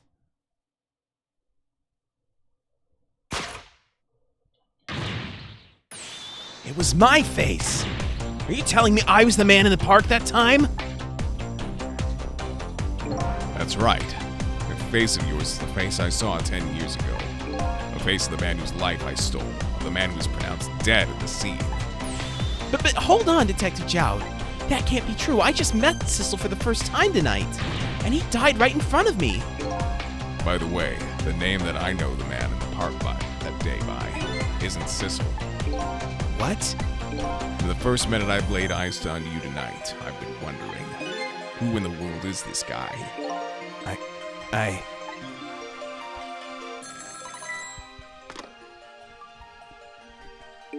Mr. Minister, Inspector Cabanello, where are you? just be quiet and listen. This is our demand. What? Demand? Our demand hasn't changed. The execution must be tonight. Once we've confirmed it's been carried out, we'll release the hostage. What are you talking about, Inspector Cabanella? And you know it wasn't my daughter who was abducted. Does it really matter who the hostage is? A life is a life. Even if it is the daughter of a death row prisoner. Once a criminal gets the punishment he deserves, the hostage will go free. Carry out the execution immediately and wait for our call.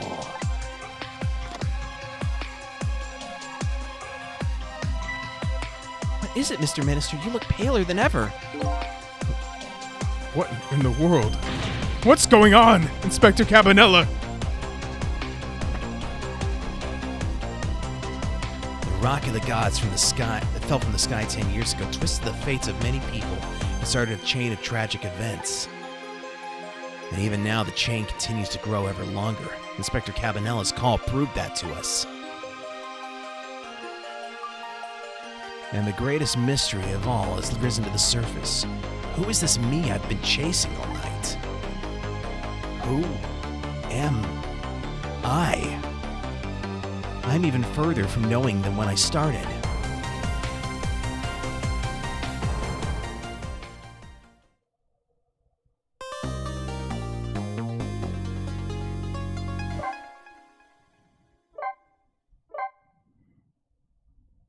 All right, so we are at the end of chapter 14? Yeah, 14.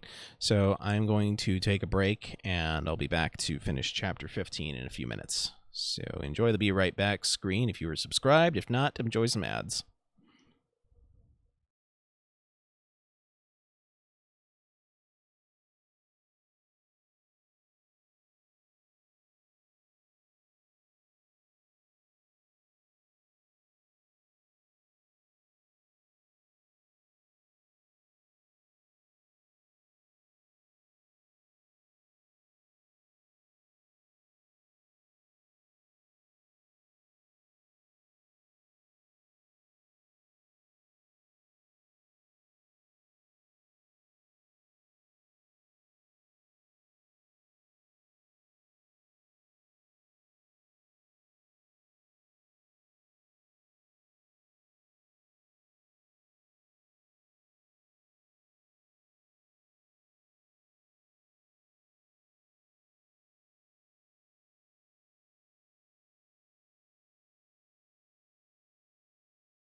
Okay, we are back, and let us do the final chapter for tonight.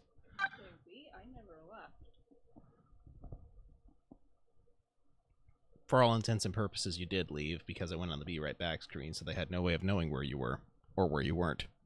For all they knew, you stopped existing when they're not looking. All right, continue playing. Yes. Just, yeah, careful of the pillow. Yeah, sorry. You're fine.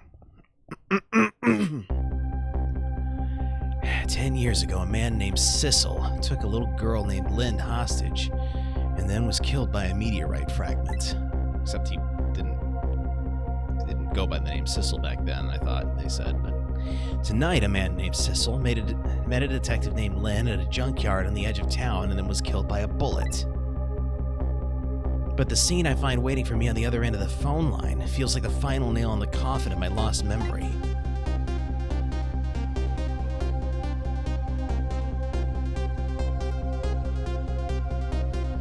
I see myself.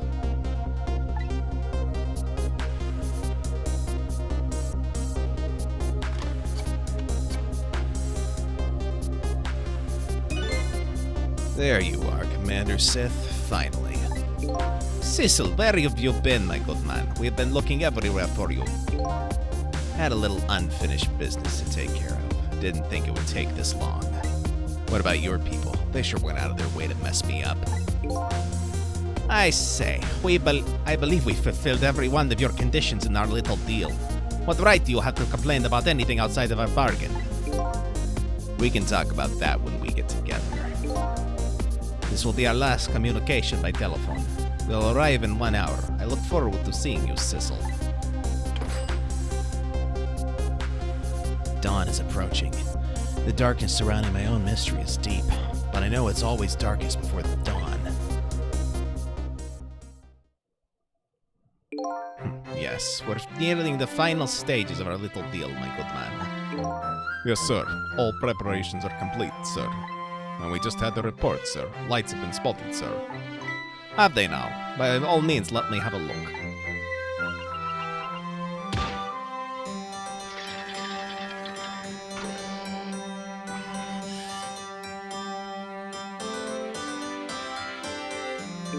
Yes, we're very close. We'll now disconnect from the communication cable and have no service until we arrive, sir. Very well.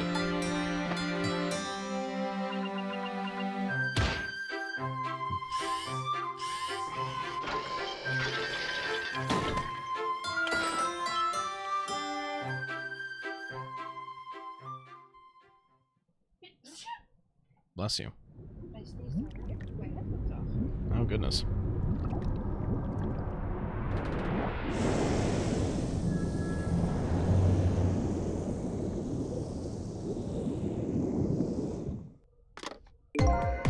Nice try, Inspector Cabanella.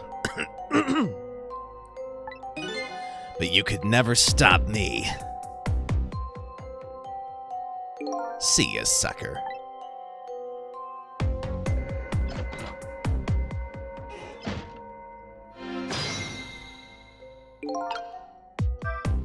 So, that submarine guy and his people have a deal going with me, do they? If that's the case, they probably aren't the ones who killed me, right? Anyway, there's definitely something behind the inspector's death. I think I better talk to him.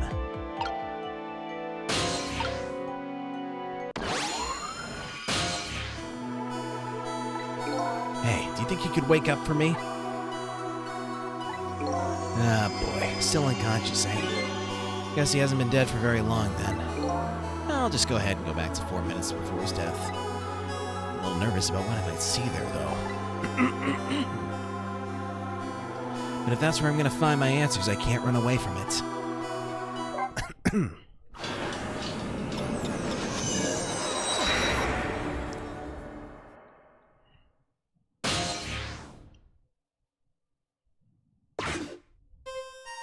Once a criminal gets the punishment he deserves, the hostage will go free.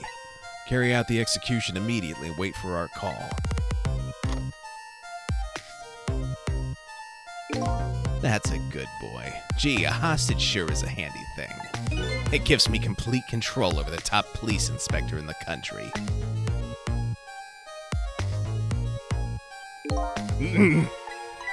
What's the matter? All those broken bones smart a bit? What's it like to feel pain? Does it make you feel alive? Why are you doing this? Now, is that any kind of question for a top inspector to ask? Isn't it obvious? Revenge, of course. Revenge on all the people who stole my life away 10 years ago. Don't be ridiculous. It was a meteorite that stole your life, or have you forgotten that? Wrong! I was murdered by all of you.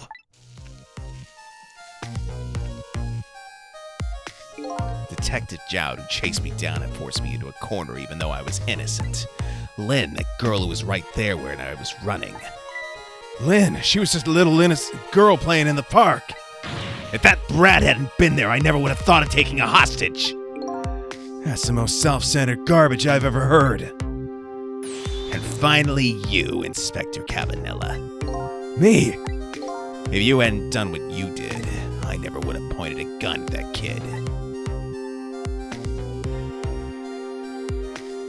You were so proud of your spotless record.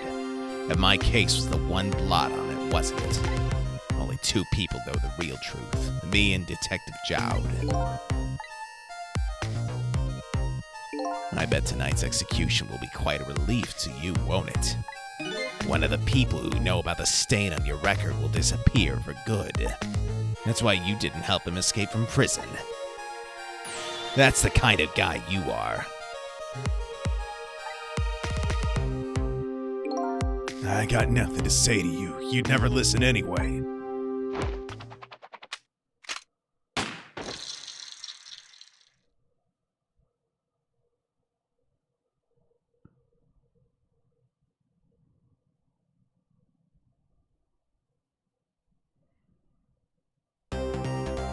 Ye gods! Now then, Inspector. Time to make a big red stain on your spotless white coat.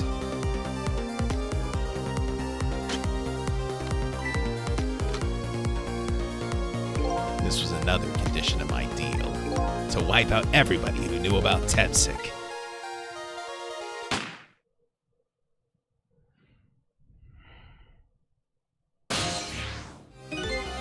Revenge?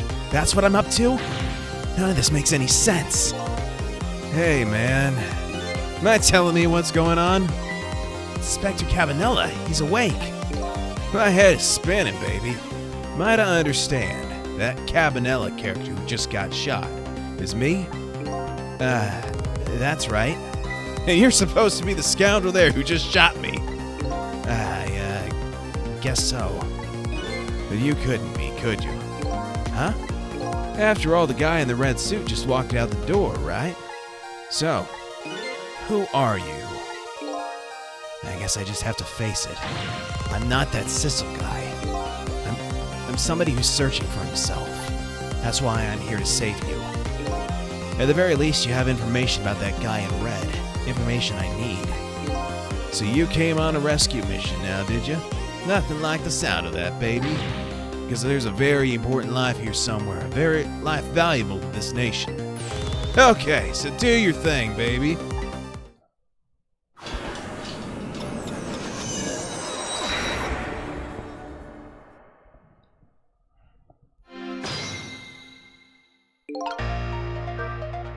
That's a good boy. Gee, a hostage sure is a handy thing.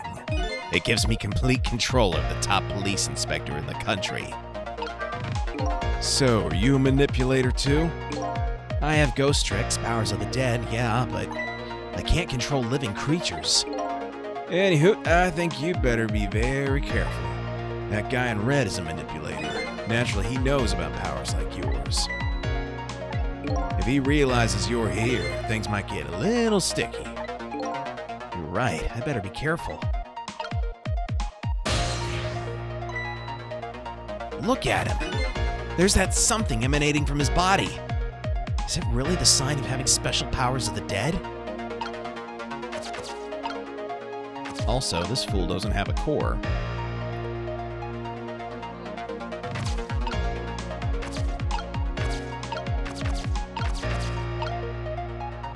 Let's see here.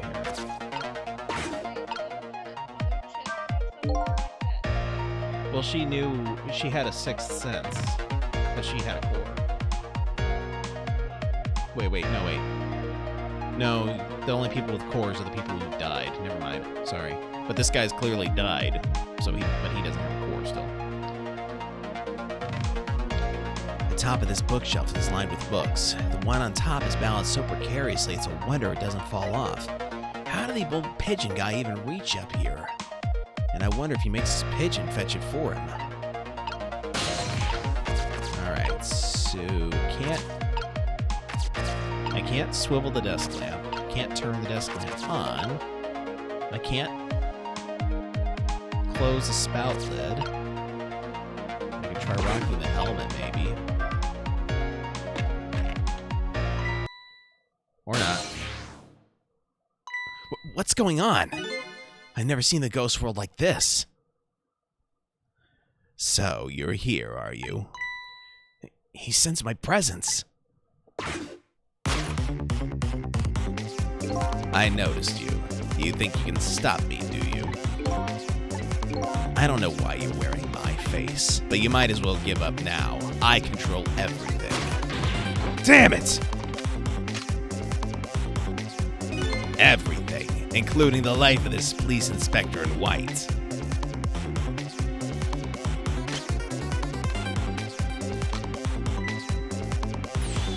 Wait, don't shoot!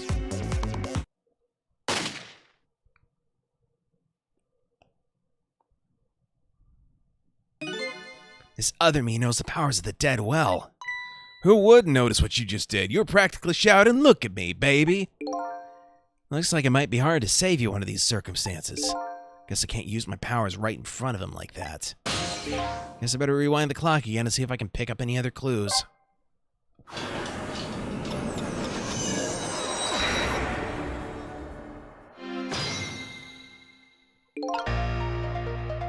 Okay, let's try this again.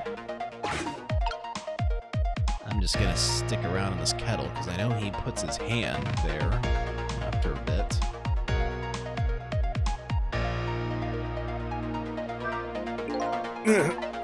What's the matter? All those broken bones smart a bit? What's it like to feel pain? Does it make you feel alive? Why are you doing this?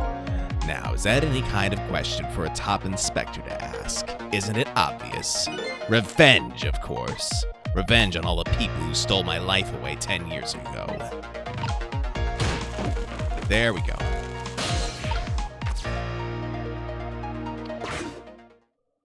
The snuff happened here. Look at this place.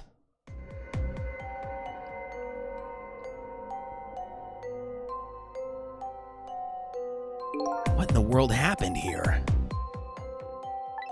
I think I'm starting to remember. Something bad happened here, and now there's another death lying hidden here. What? Another death? Didn't I tell you from the start? Didn't I say there was a very important life valuable to the nation here? I thought you were talking about you. I'm just a crazy character in a white coat, baby.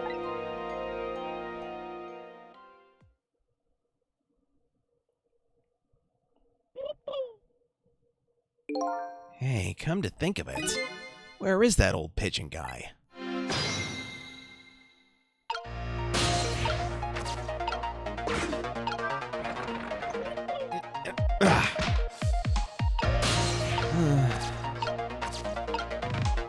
I can't reach.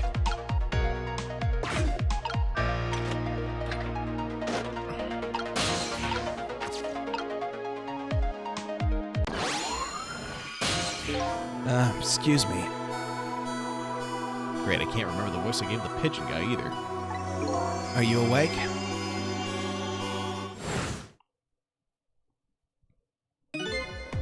Of course. I never sleep during work hours. Professor, do you recognize me? There's only one crazy character in a white coat that I know of. He hasn't lost his memory. I'm not the type who likes losing things. But never mind that. Cabanella, this is quite a surprising guest you brought with you. Pretending like he didn't just blow up the place. Are you talking about me? Oh, this is a different guy, and I'm his guest, actually. Said he came to rescue us. And like you, my sharp friend, he still hasn't gotten his memory back. Pitiful. Ouch, that hurts. Anyway, now we'll be going back to 4 minutes before your death. In order to change your fate, that is. But aren't we already in the past, man? We can go back even further. I've done it before. Still don't see a path to saving Inspector Cabanella. But if we go back further, maybe I'll find a lead.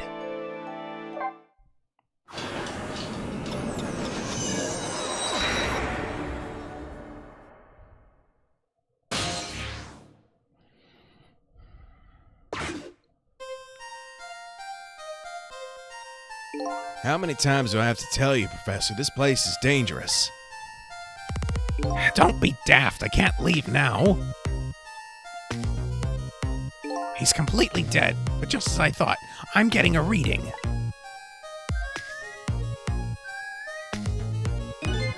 This is the source of his powers. If I remove it... He's not dead, he's just not there. The true form of the manipulator isn't something you can detect, it's a spirit. Ridiculous. Thank you, Reeve. So you figured it all out, huh?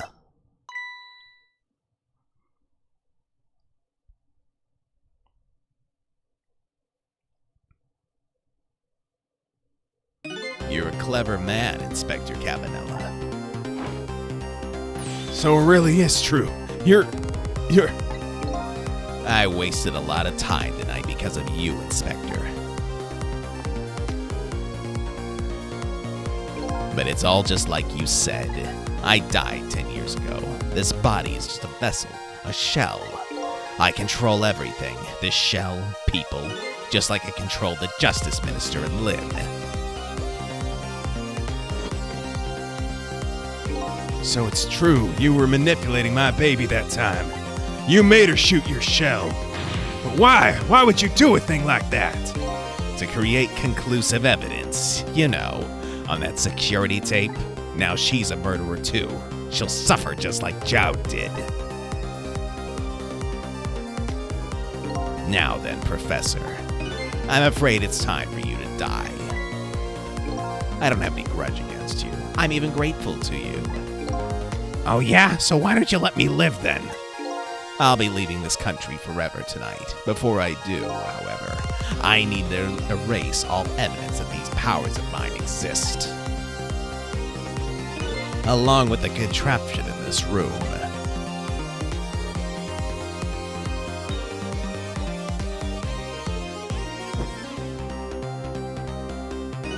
This time the thing will work the way it was meant to, and it'll all be over.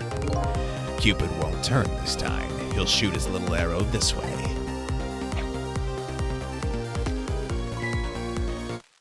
Professor, look out!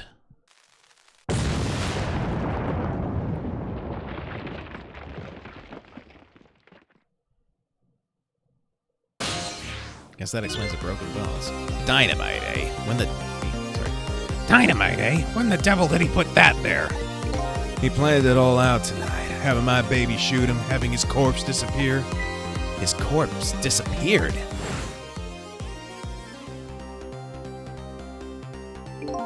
That medical examiner, remember him?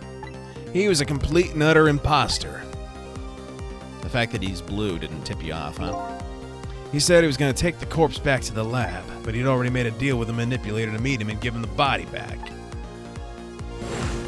But I wasn't going to let that happen, baby. You saw through their plan, eh? I noticed right away the medical examiner didn't know the first thing about examining the body. I knew he was a fake, so I tracked him down and bought him off. Bought him off? I had him smuggle the corpse to this room. I thought we could find the source of his powers. Of course, never in my wildest dreams did we think his abilities were powers of the dead. Anyway, there isn't much time. He's leaving the country before dawn. And I'm gonna follow him, of course, after I save you two. Something's been nagging at the back of my mind. I remember what Ray said to me tonight. He said the spirits cease to exist when the day breaks. But if that's true, how could a spirit from 10 years ago still be here? No time for thinking now, baby. Action's the name of the game. Work your magic and take us back, even further into the past.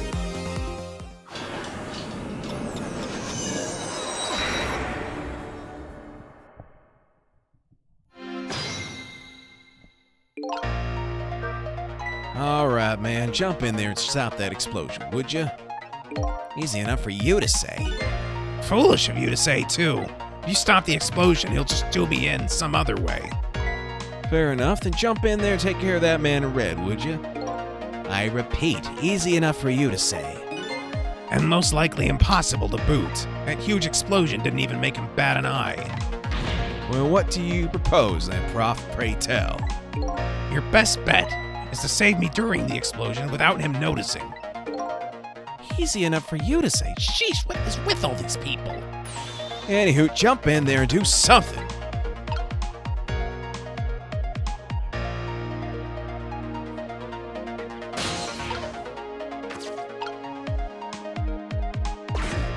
Well, I have a theory.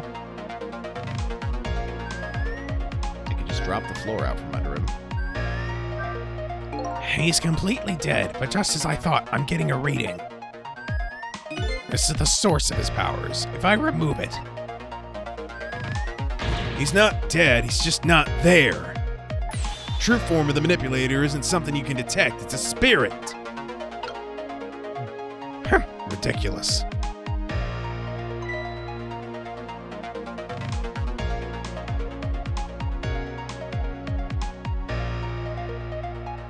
Alright, I'm just gonna skip the dialogue and just let things play out.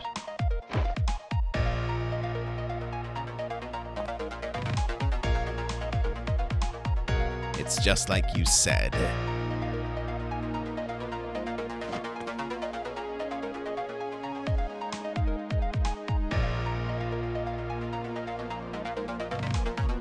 Now then, Professor.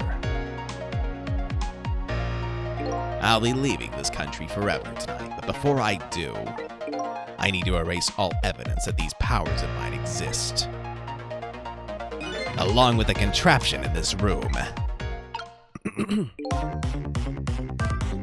As you perhaps have already noticed, time is running out, baby. Yeah, no perhaps about it, I know. But you know, there aren't a whole lot of things I can use my ghost tricks on in here. It looks like it's all over. Unless I find another path, I'm sort of at a deadlock here. Sissel, Hey, I know that voice. help me! Where are you? Find me! Before I'm carried away! Huh? What's with a frail sounding call for help? He's here somewhere. A friend of yours? Yep, a little guy that looks a little fragile, but he has strength that'd surprise you.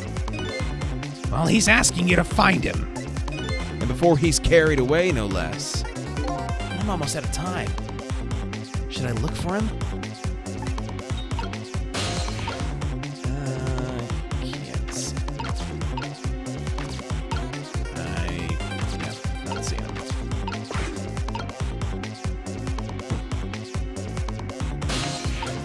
Still not seeing him.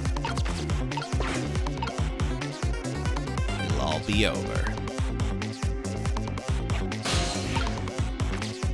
Still don't see him.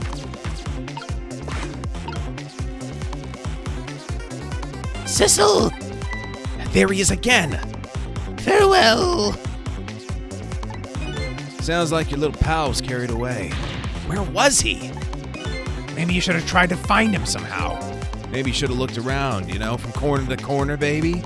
You know what? Maybe I should start over? It's no use, I can't open it. Could the fact that the professor is standing on it have anything to do with it? I may look small, but I'm pretty heavy set. He sounds so proud of that fact, too. This door, such a pity. Too bad it doesn't open downward. Sometimes life can be so hard, wouldn't you agree, Professor? Yeah, that's why we're both dead. A door that opens downward, eh? Okay. Guess I better rewind the clock again and see if I can pick up any other clues.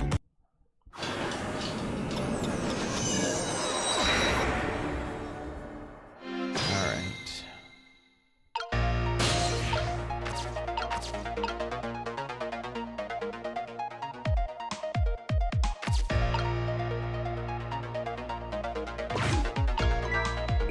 What in the world is this thing? This device has that meteorite data entered into it. If it detects Tamsic radiation, it responds. Got that, kid? Isn't it a lovely thing? I guess sometimes it's important not to think about things too much. What a sorry pair.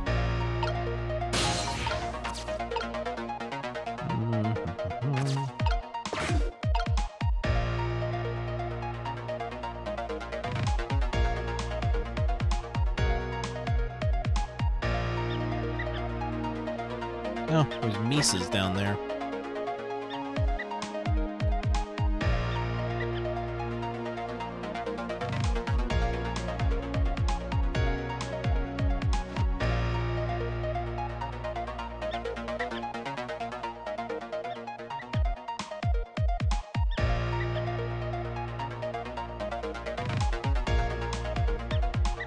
I'm assuming that he's still on the leaf. I'll be leaving this country forever tonight, but before I do, I need to erase all... You know what? Let's just skip past all this.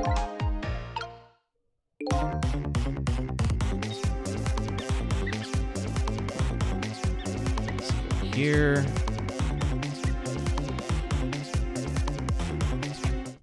Sissel, Hey, I know that voice. help me. But where are you? Find me before I'm carried away. What's with a frail sounding call for help? He's here somewhere. A friend of yours?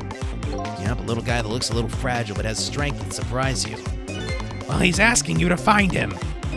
And before he's carried away, no less. But I'm almost out of time. Should I look for him? Oh, there he is. Sissel, here I am.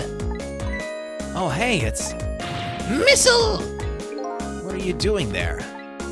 Do you really have to ask? Seriously, are you really going there? No, that's okay. Never mind. Anyway, I need your powers. Will you help me out? Of course.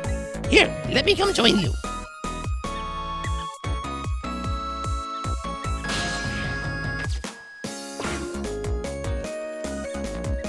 Okay, here I am, Sissel. Now maybe things will flow in a new direction. Even though the flow of the sewer is a little bit stinky.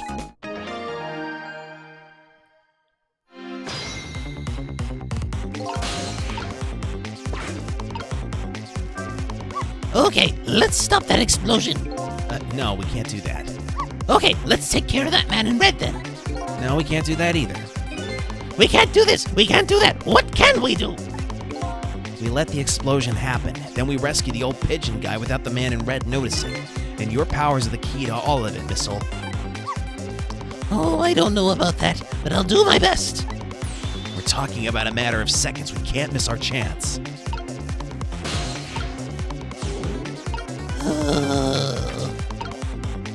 Toy cake. Lamp. Ball. Ball. Woohoo!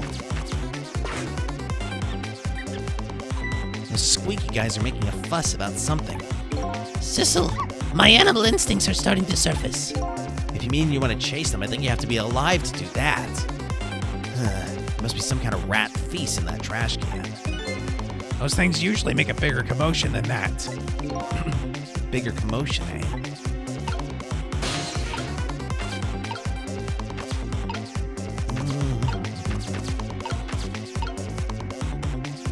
Maybe if I could just swap something around.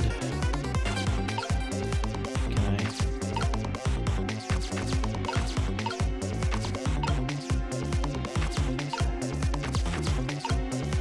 Nope, do that.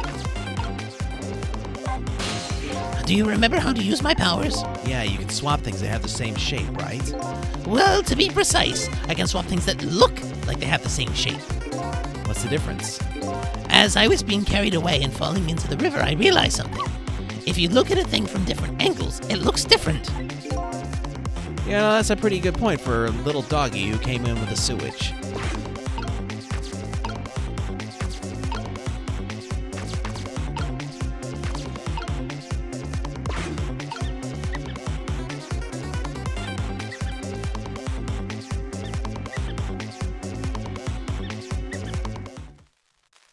Professor, look out!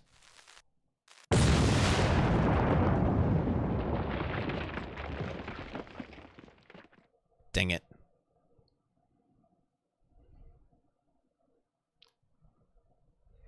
So I have to save you without the other me noticing. And the moment of truth is just as the explosion occurs. We can do it, Sissel. I know we can. Key to success here is this little doggy's powers. I guess I better rewind the clock again and see if I can pick up any other clues.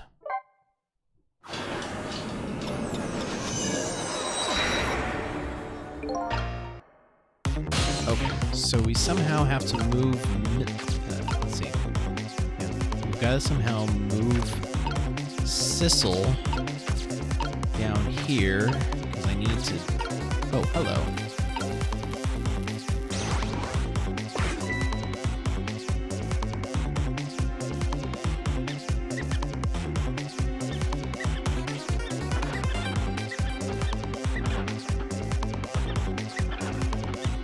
Now that's what I'd call some proper commotion. They're making that trash can dance. Truth be told, I feel a bit like dancing now myself. It's getting harder and harder to hold my wild instincts back. What a dangerous bunch.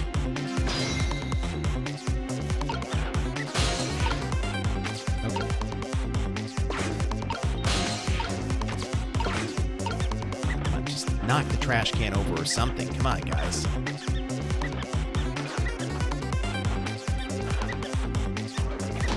Okay, here we go. Aha. Oh.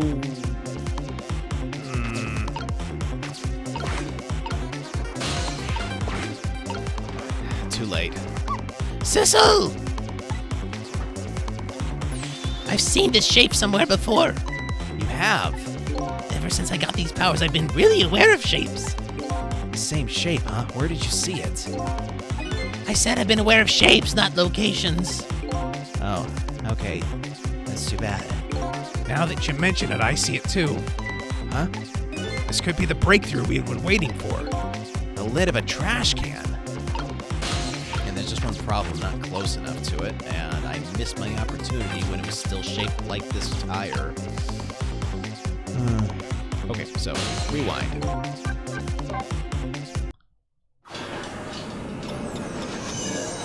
My bad.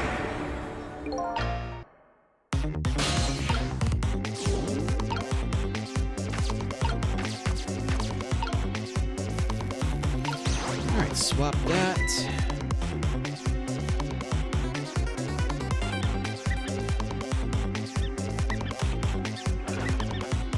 The rats overflow into the bucket. Now that's what I'd call some proper commotion. Yeah, okay, we know.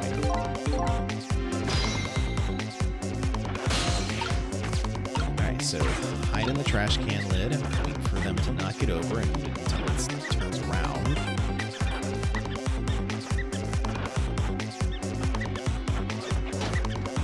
Okay. Now I can swap the trash can lid and the tire. Jump over.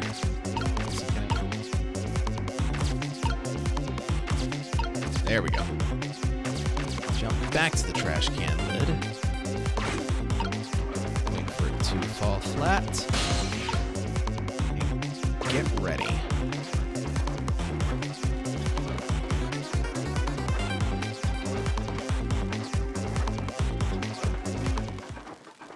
Professor, look out!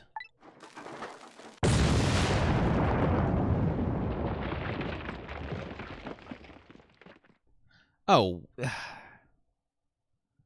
Sorry, I thought I was supposed to wait until the explosion was actually happening. Okay. Rewind the clock again. I realized I was supposed to actually do it like a split second before the explosion started. Okay, here we go. Jump over here.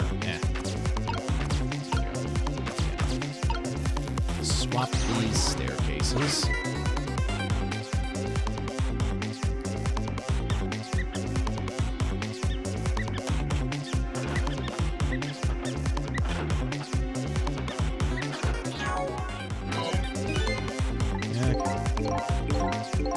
Skip the dialogue.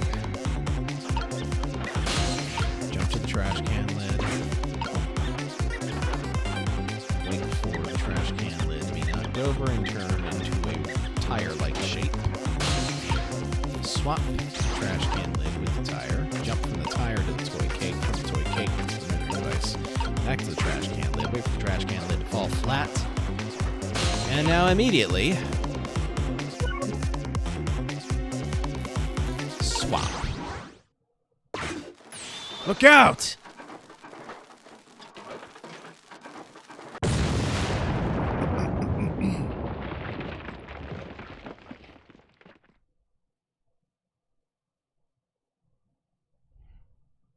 Sorry, little pigeon. As for you, Inspector, I have a little job for you. Can't move. I think I have 4 or 5 broken bones. I don't mind. It won't prevent me from manipulating you. It might make it hurt a little bit when I move you, though. Quite a bit, actually. Damn you!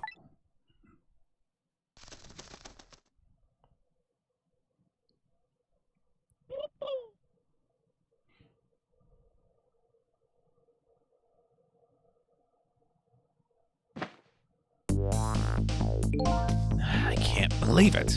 You lot actually pulled it off. Sorry, Inspector Cabanella. I couldn't do anything to help you. And there I am, a poor broken heap of arms and legs. No matter, I enjoy the show. A magic disappearing act, that is. Nothing like it, baby. Yeah, except, unlike a normal magic trip, I'm the one that managed to vanish without a trace here. Updated the phone book.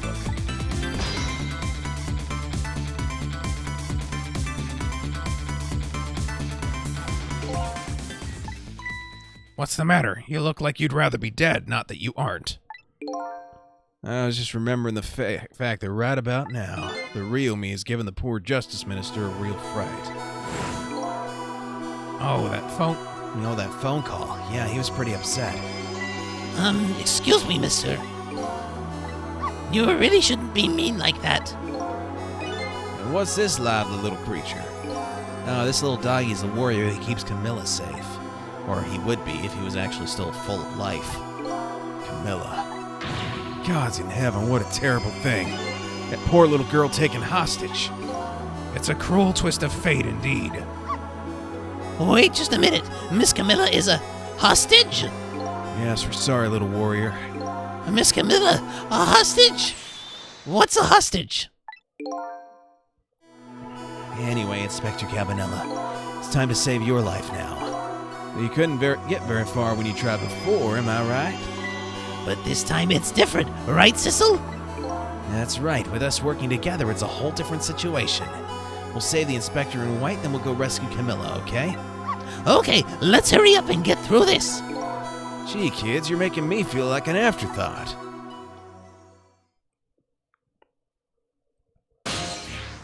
All right, let's get started. Inspector Cabanella is upstairs, so our first step is to get up there. Sissel, I'll go up first and wait for you.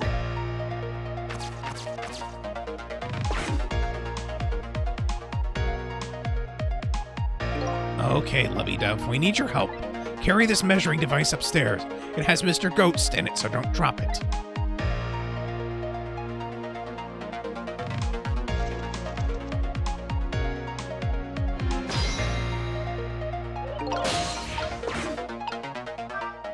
You've got grit, little pigeon. I better get up there before the little pigeon's strength gives out. Missel's waiting for me. I better hurry. There you are, Sissel. Sorry for the wait, Missel. 4 minutes from now, the inspector will be killed by a gun. You just jump in there and stop him from firing him, would you? There you go again with that stuff. Besides, it doesn't make any sense. If you stop him from firing, he'll just kill you some other way. Wait a minute, that sounds familiar. Yep, same situation as mine. Your best bet this time around is to allow him to shoot and then save Cabanella without him noticing. Phew, it's even worse than last time. Anywho, jump in there and do something. Okay, ready to jump in, Sissel. Don't forget, whenever you want to use my powers, just tap ZR.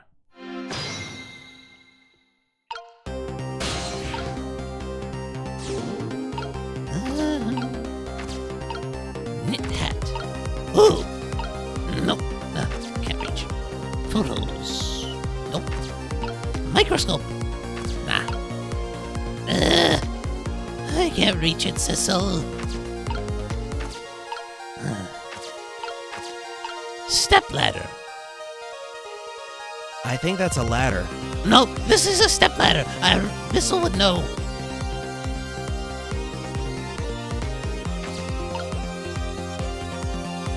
Let's see, helmet. Oh, desk lamp.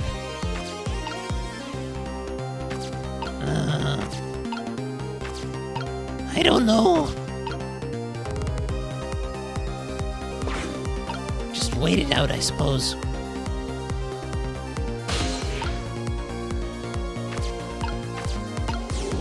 I can't reach the stairs or step ladder.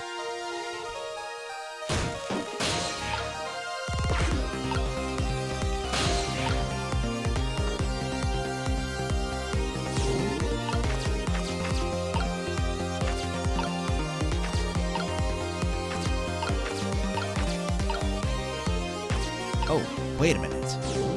I might have a small opportunity to do something here.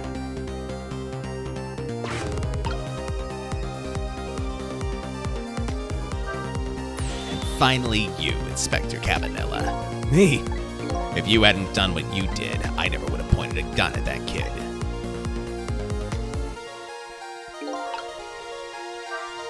Oh, did you see that? That bad Sissel turned around. You have to call him that? Yeah, maybe this is our chance to try some ghost tricks. This is the only time he takes his eyes off me, too. We have something to do it now. Time to take the first steps towards saving the inspector.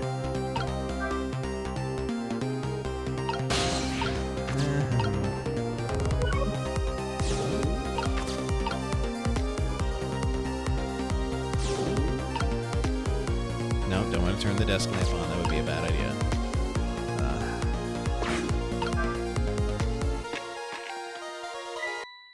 Nuts. What's going on? Never seen the ghost. Well, you did earlier, but... Okay, skip past this. Actually, better yet. I'm just gonna rewind. That'll be easier. Okay. So jump back up here. And...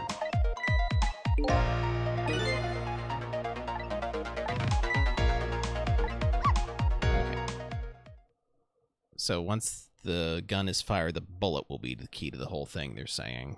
Which I thought they were just going to regurgitate the same dialogue from before. Okay. I gotta wait for the kettle to get down. Bissell, you gotta move up here.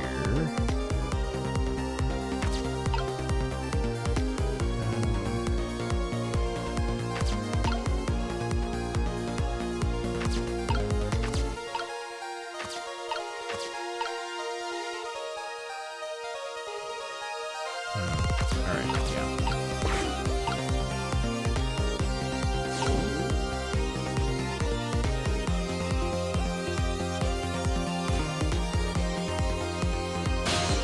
Alright, jump up to the kettle.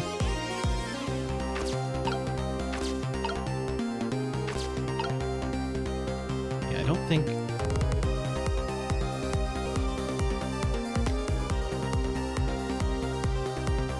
I wonder if I can... Let's see. Yeah, jump over here. Yeah, microscope is not going to help me much in this situation, I don't think, nor will the photos. Okay.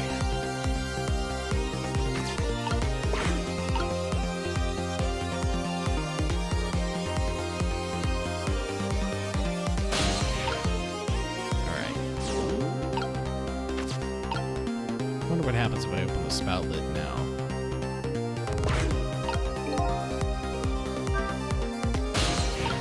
Doesn't really do much, does it? Alright.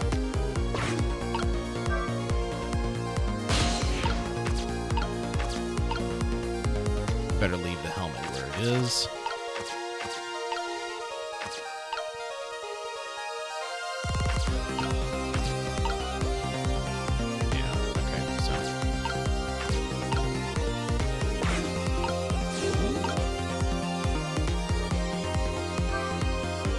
I bet tonight's execution will be quite a relief to you, won't it? One of the people who know about the stain on your record will disappear for good. That's why you didn't help him escape from prison. That's the kind of guy you are.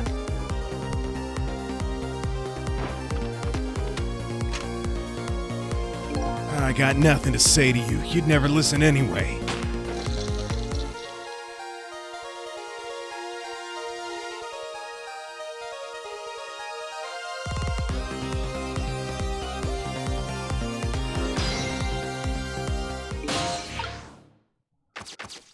Okay.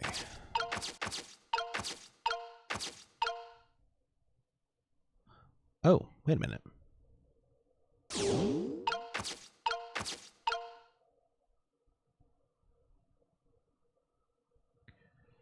Can I do that? Ah, dang it.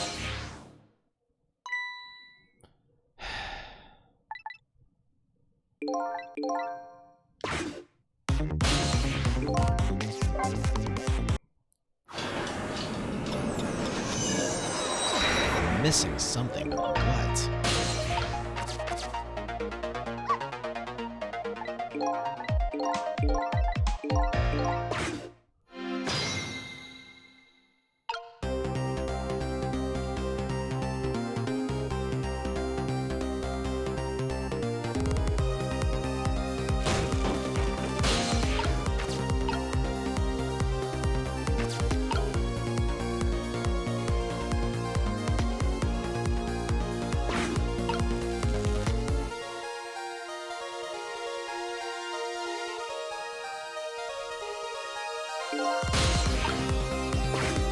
Okay, swivel this over.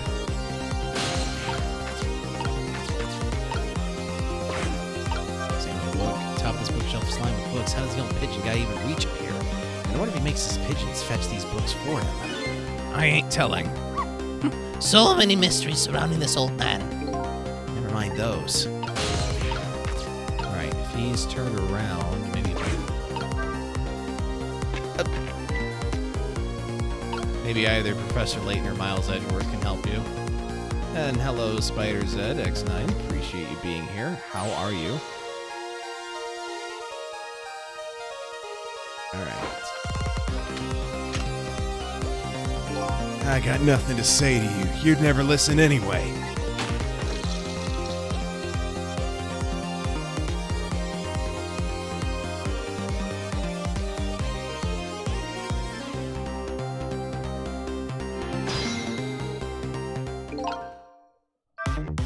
Yikes, I'm a little scared right now. Why didn't he die? Because he's already dead. He died 10 years ago. I knew full well he wouldn't die if I shot him. Why'd you go to the trouble of shooting him at all? Time's almost up. That's enough chit-chat. But now the situation has changed slightly. These last split seconds are our chance. Okay.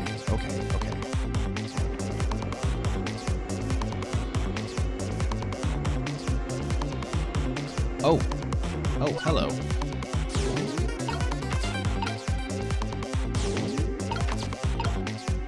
I can move the ladder, or step ladder.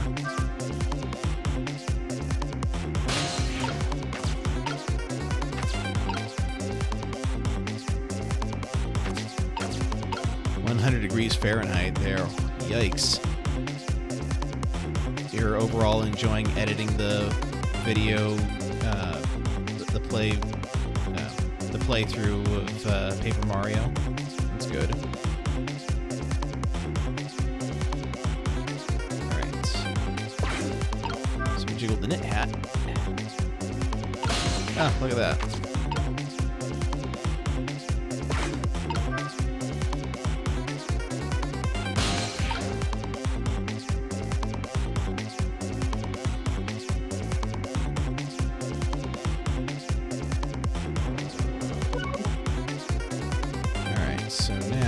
be able to switch to missile. I think.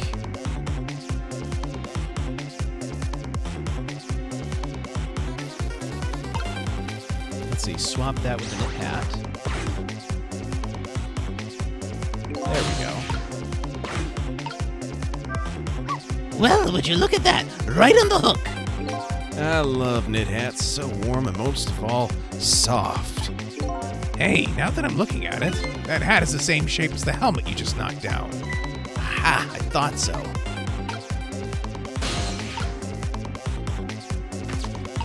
Alright, so we'll just wait here on the knit hat. We've got a split second here.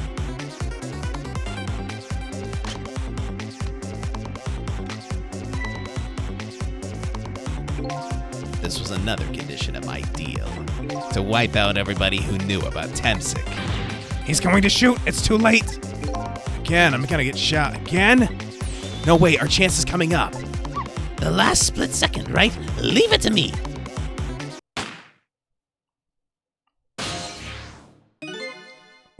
Would you look at that? The bullet is hanging in midair between the gun and the inspector's forehead. Now's our chance. I'm here in the bullet right now. Let's swap this little thing with something else. What? It's our only hope. There's gotta be something here with the same shape and direction as the bullet.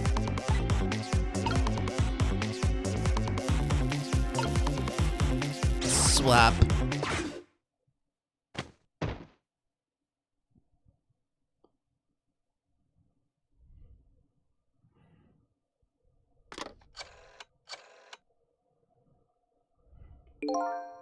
I don't think he noticed.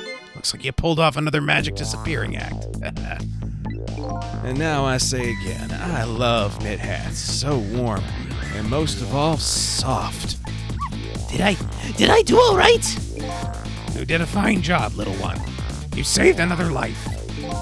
And I'll keep doing it too. Over and over. What I just saw in these 4 minutes gave me all the answers I've been looking for. All our research these past 10 years pales in comparison, right, Professor? So you two were working together. That's about the size of it, yeah. Who would believe a story about a manipulator? So we pursued it ourselves, just the two of us. I'm quite a crazy character myself, after all. Okay, let's hurry back to our time. We have to rescue Miss Camilla. You're right, Missile. And there's a certain guy I have to follow, too.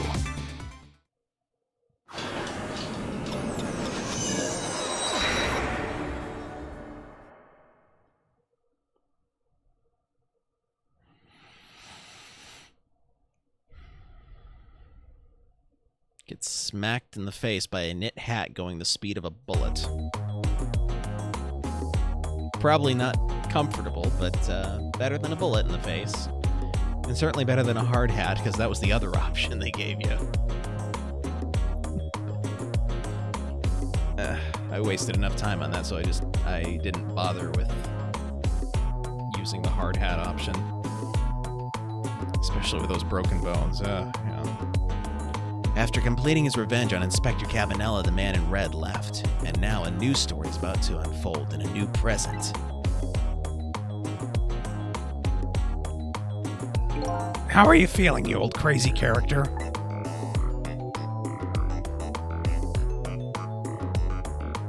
Hey there, Prof. We're both alive, I see. Yeah, nothing like it, baby. I don't know if I'm getting old or what. I got a few aches and pains here and there. It used to be a little thing like an explosion wouldn't bother me. Yeah, right. Like I'm gonna believe that. So what? The guy in the red is gone, huh? Just in case, I posted special investigation units all around the building. Let's just pray the boys came through for us. God damn it, you picked a bad time not to listen to me, body of mine.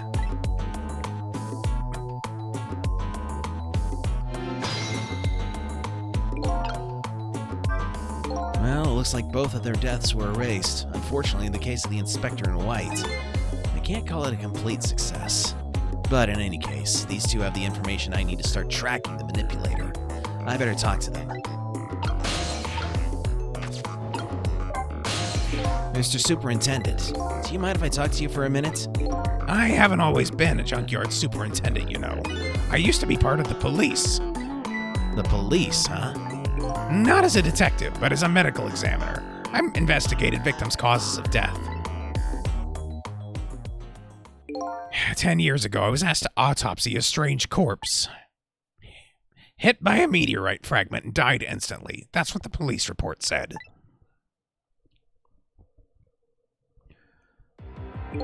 There were no signs of life. He was definitely dead. But I never filed an autopsy report.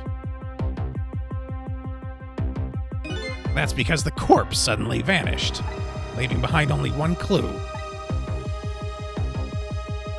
An unusual corpse. An unusual corpse. I bet that's what I've been chasing all night. Could you tell me more? Yeah, sure. I have an interest in you recovering your memory and finding your true identity, too.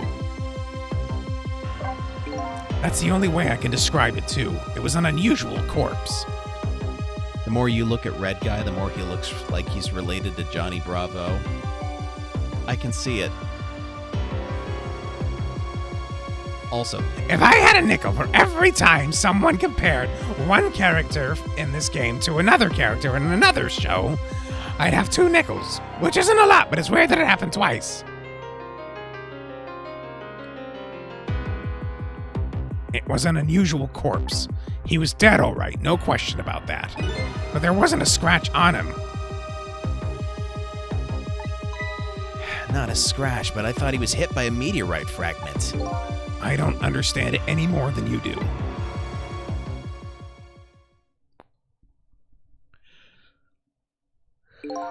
I was completely bewildered, but when I tried to autopsy him, I was even more puzzled.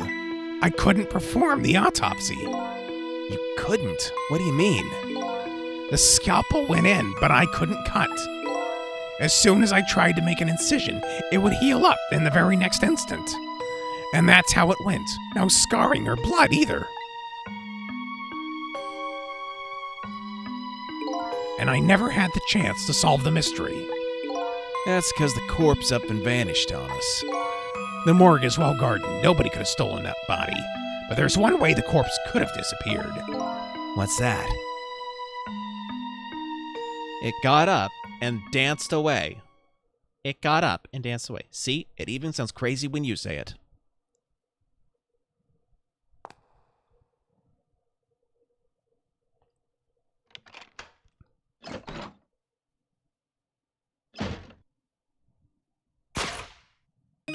It got up, opened the door, and walked out on its own. What? He was dead, but he wasn't dead. We saw it with our own eyes tonight. Not even that explosion could kill him. And he didn't even feel it when he slammed his fist on that stove. The corpse left behind some data from some testing I did. I got some readings for some kind of radiation coming off that body. Radiation? I used all kinds of instruments, but I couldn't determine exactly what kind of radiation it was. Some undiscovered type from a world unknown. Wait a minute, could it be... That's right, it was coming from that meteorite fragment.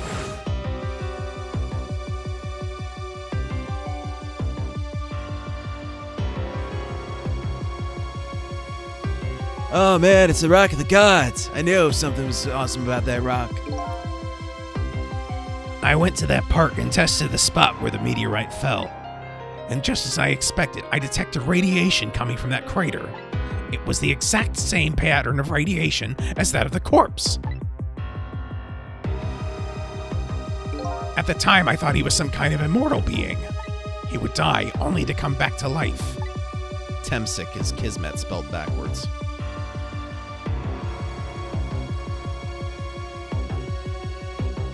Yep. I mean, better Temsic than Etaf.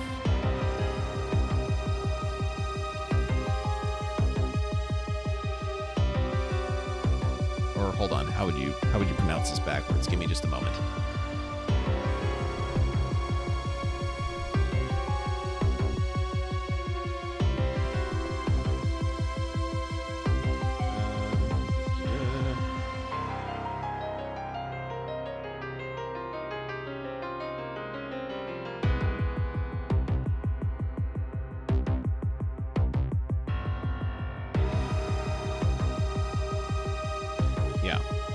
Etag Sneetz.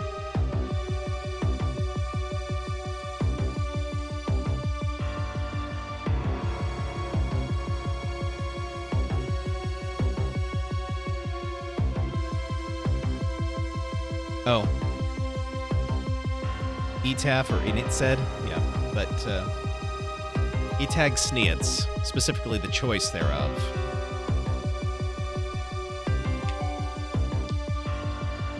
It was the choice of Etag Sneetz that this all happened.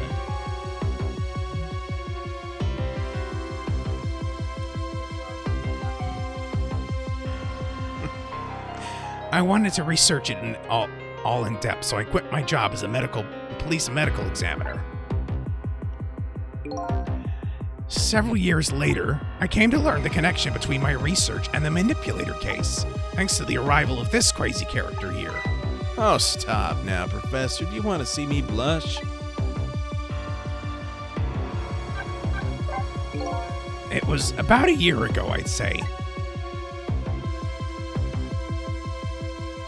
This man in white came dancing into my research lab here.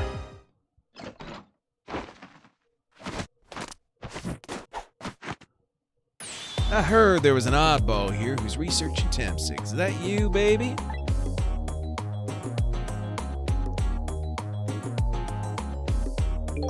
Who are you to be calling anybody an oddball? He's got a point. I was investigating the manipulator case then. And then I heard there was a man who quit the police force to study the meteorite. When I heard that, it was like a meteorite had struck me on the head. One moment here.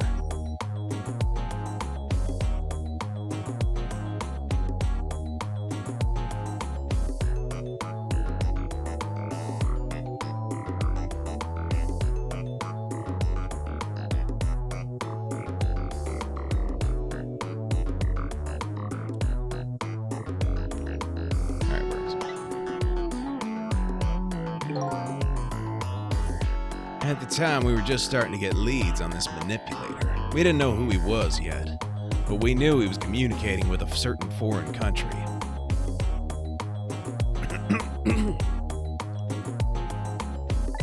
In one of those communications, we heard the manipulator say this: "The source of my power is not of this world."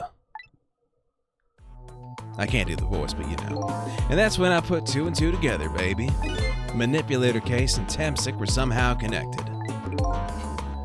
Which also explained how 5 years ago he used his powers to manipulate a birthday surprise a little girl made for her mother. He added that gun to the contraption, most likely by controlling Camilla. Alright. If I knew things were gonna end up like this, I would have tried to die in that explosion, baby. That way I could have been dancing after Big Red by now. Might be able to erase deaths, but it's true I can't do much about injuries. But really, you shouldn't talk that way. Yeah, sorry, I suppose you're right. Just hate feeling so helpless. He was right there within my grasp.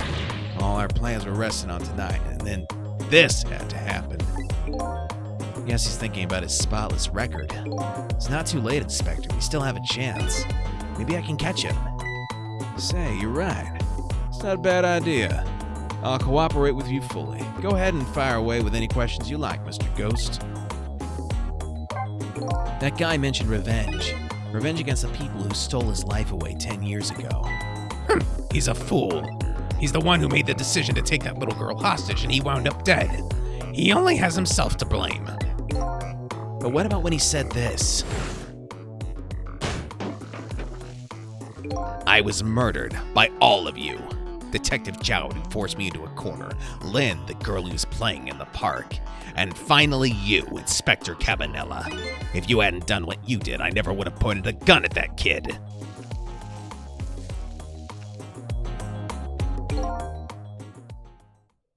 Yes, 10 years ago on that day, Special Investigation Unit was working on a certain big case. We hauled in a young man, an important witness to our investigation. And then I did it. I made two very stupid mistakes. Look me in the eye when I'm speaking to you. Right. Detective, I'm telling you, I don't know anything about it. Fine, fine. You're under no obligation to talk, of course. But if you don't, the Special Investigation Unit can make the rest of your life a living hell.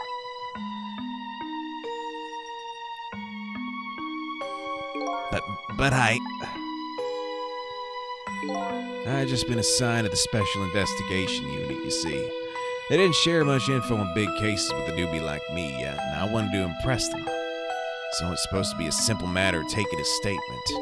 But I was too green. I pushed him too hard. I drove him into a corner and made him lose all hope. That was my first mistake. And then I made another mistake on top of that. Hey, kitty. Cavanella, got a minute? The chief wants to see you about your report. Got it, I'll be right there. You stay right here and be a good boy now. And that's when I did it. I left it behind in the interrogation room. My gun. How could you? He used my gun to escape. What he said is true. If I hadn't made that mistake, he never would have had a gun to point at Lynn in the first place. We first found out about the manipulator's existence during a certain overseas communication. Overseas communication? Metal Gear. For national security purposes, this country keeps tabs on the communications networks. This particular communication was about making a deal with a certain foreign country. Excuse me. He said he wanted them to buy him and his powers. That's how we first heard about him. Of course, we didn't know what he looked like at the time. In order to prove these powers of his, he gave them two predictions. He foresaw two completely preposterous, impossible cases. The case of a man who would sing national secrets during a live rock concert broadcast, and the case of a man who would take the chief commissioner hostage in his own office. Those two inmates of the special prison, eh? We kept tabs on their communications and launched an investigation. And then finally, we pinpointed where they were going to meet tonight and staked it out. That restaurant, the Chicken Kitchen. The manipulator plans on leaving this country tonight. On a submarine that belongs to the other country in this deal.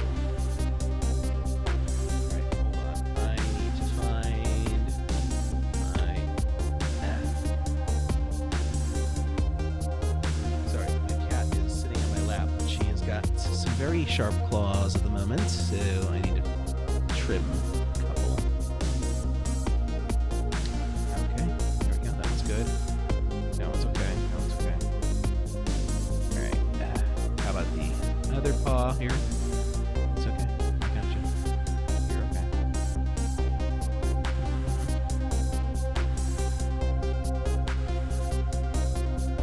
Okay. Yeah, we can probably trim these two on the other paw.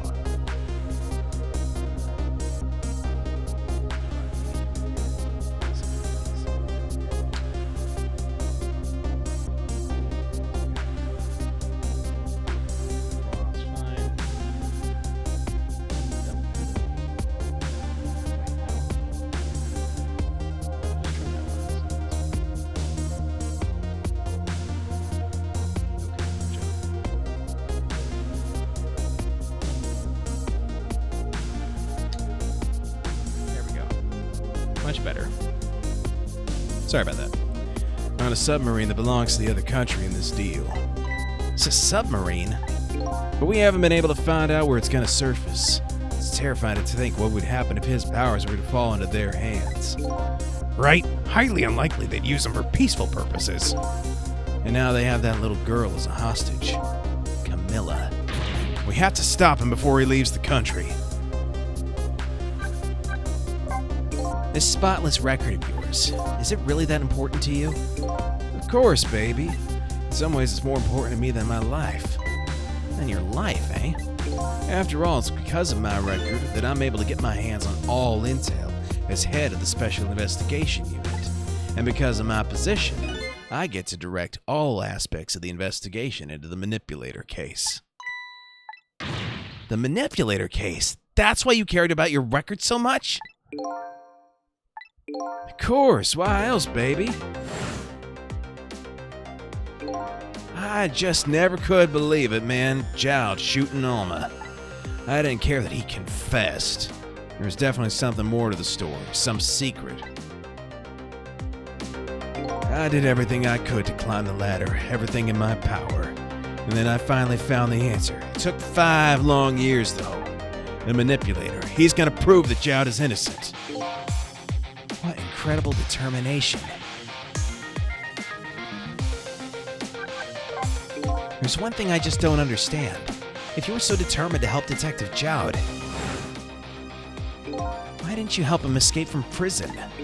That's an easy one, baby. Escaping from prison is a crime.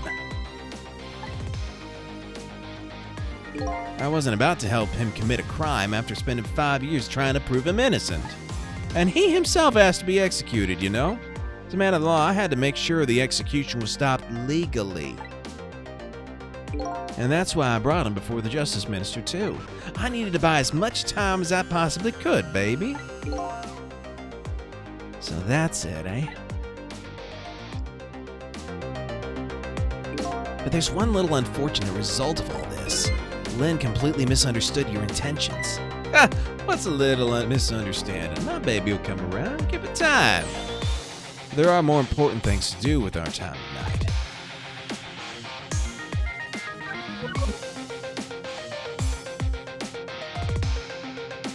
So that contraption in the basement here, you built that to try and help Detective Jowd?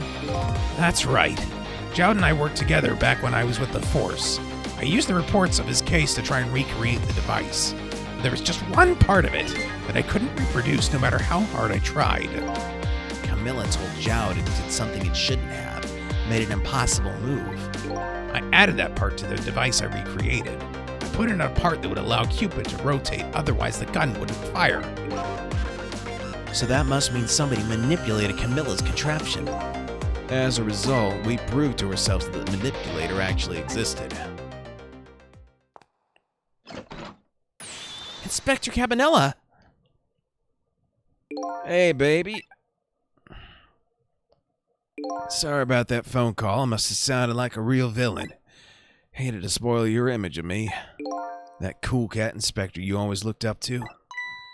Is that really the image she had of him?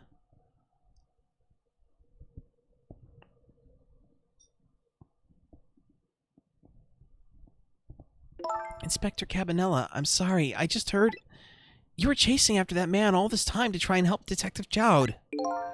This manipulator's such a dangerous character. I was hoping you didn't have to be involved. So that's why you had me arrested tonight, isn't it? Like I always say, if somebody's in the way, throw him in the slammer. Yikes. Tonight, I really thought we finally had him. But my body gave out on me right at the critical moment. It's like a cruel joke. But a joke is a joke. You might as well laugh. Jowd! The minister called off the execution order. And while he was at it, he let Detective Jowd go free until tomorrow morning, too. That's a pretty extreme while he was at it.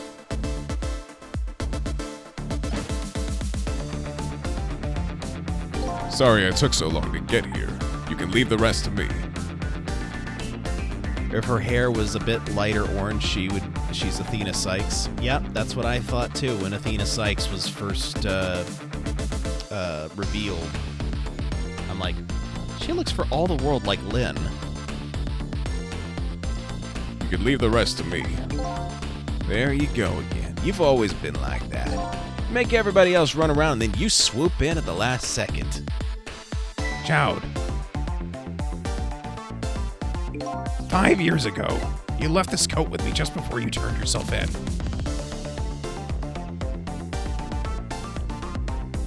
Yeah, Google doesn't always know how to spell things. I promise to give it back to you one day.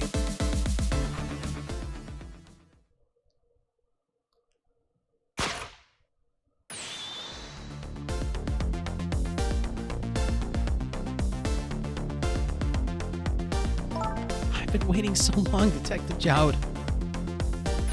waiting for this day to come. Thanks for not giving up on me, Lynn. He looks like a sailor at close up. Okay, I'm off then. Good luck, my old friend.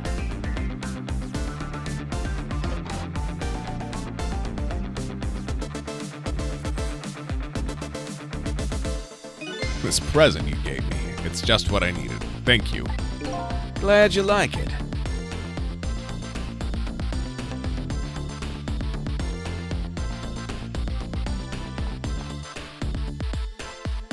Sissel, are you there? Yeah, I'm here. You and I have to go find that man. I need your help. Will you do this with me? Sure, but how? We don't know where the submarine is, and the phone line doesn't work. They use communication cables to make their calls. We'll get you hooked up somehow. You'll see. Could you wait here until we do, please? Okay, fine. I'm counting on you. This true self you're looking for. I'll bet you'll find it soon. All right, I'm leaving, Inspector Cabanella. It's almost dawn. I'm not who I thought I was. I'm actually further from knowing who I am than ever. And now, I don't feel so alone. Each one of us, for his or her own reasons, is looking for the truth. Together, I think we can shed light on these mysteries and drive away the darkness. But it's almost dawn.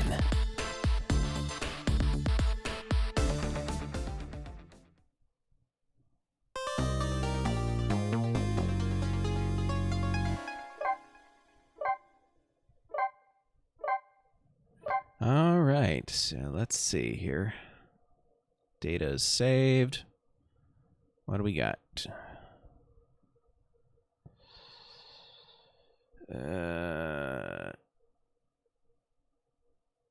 We've got... All right, we're going to raid Nacho Warrior. He's playing Kingdom Hearts 2, so...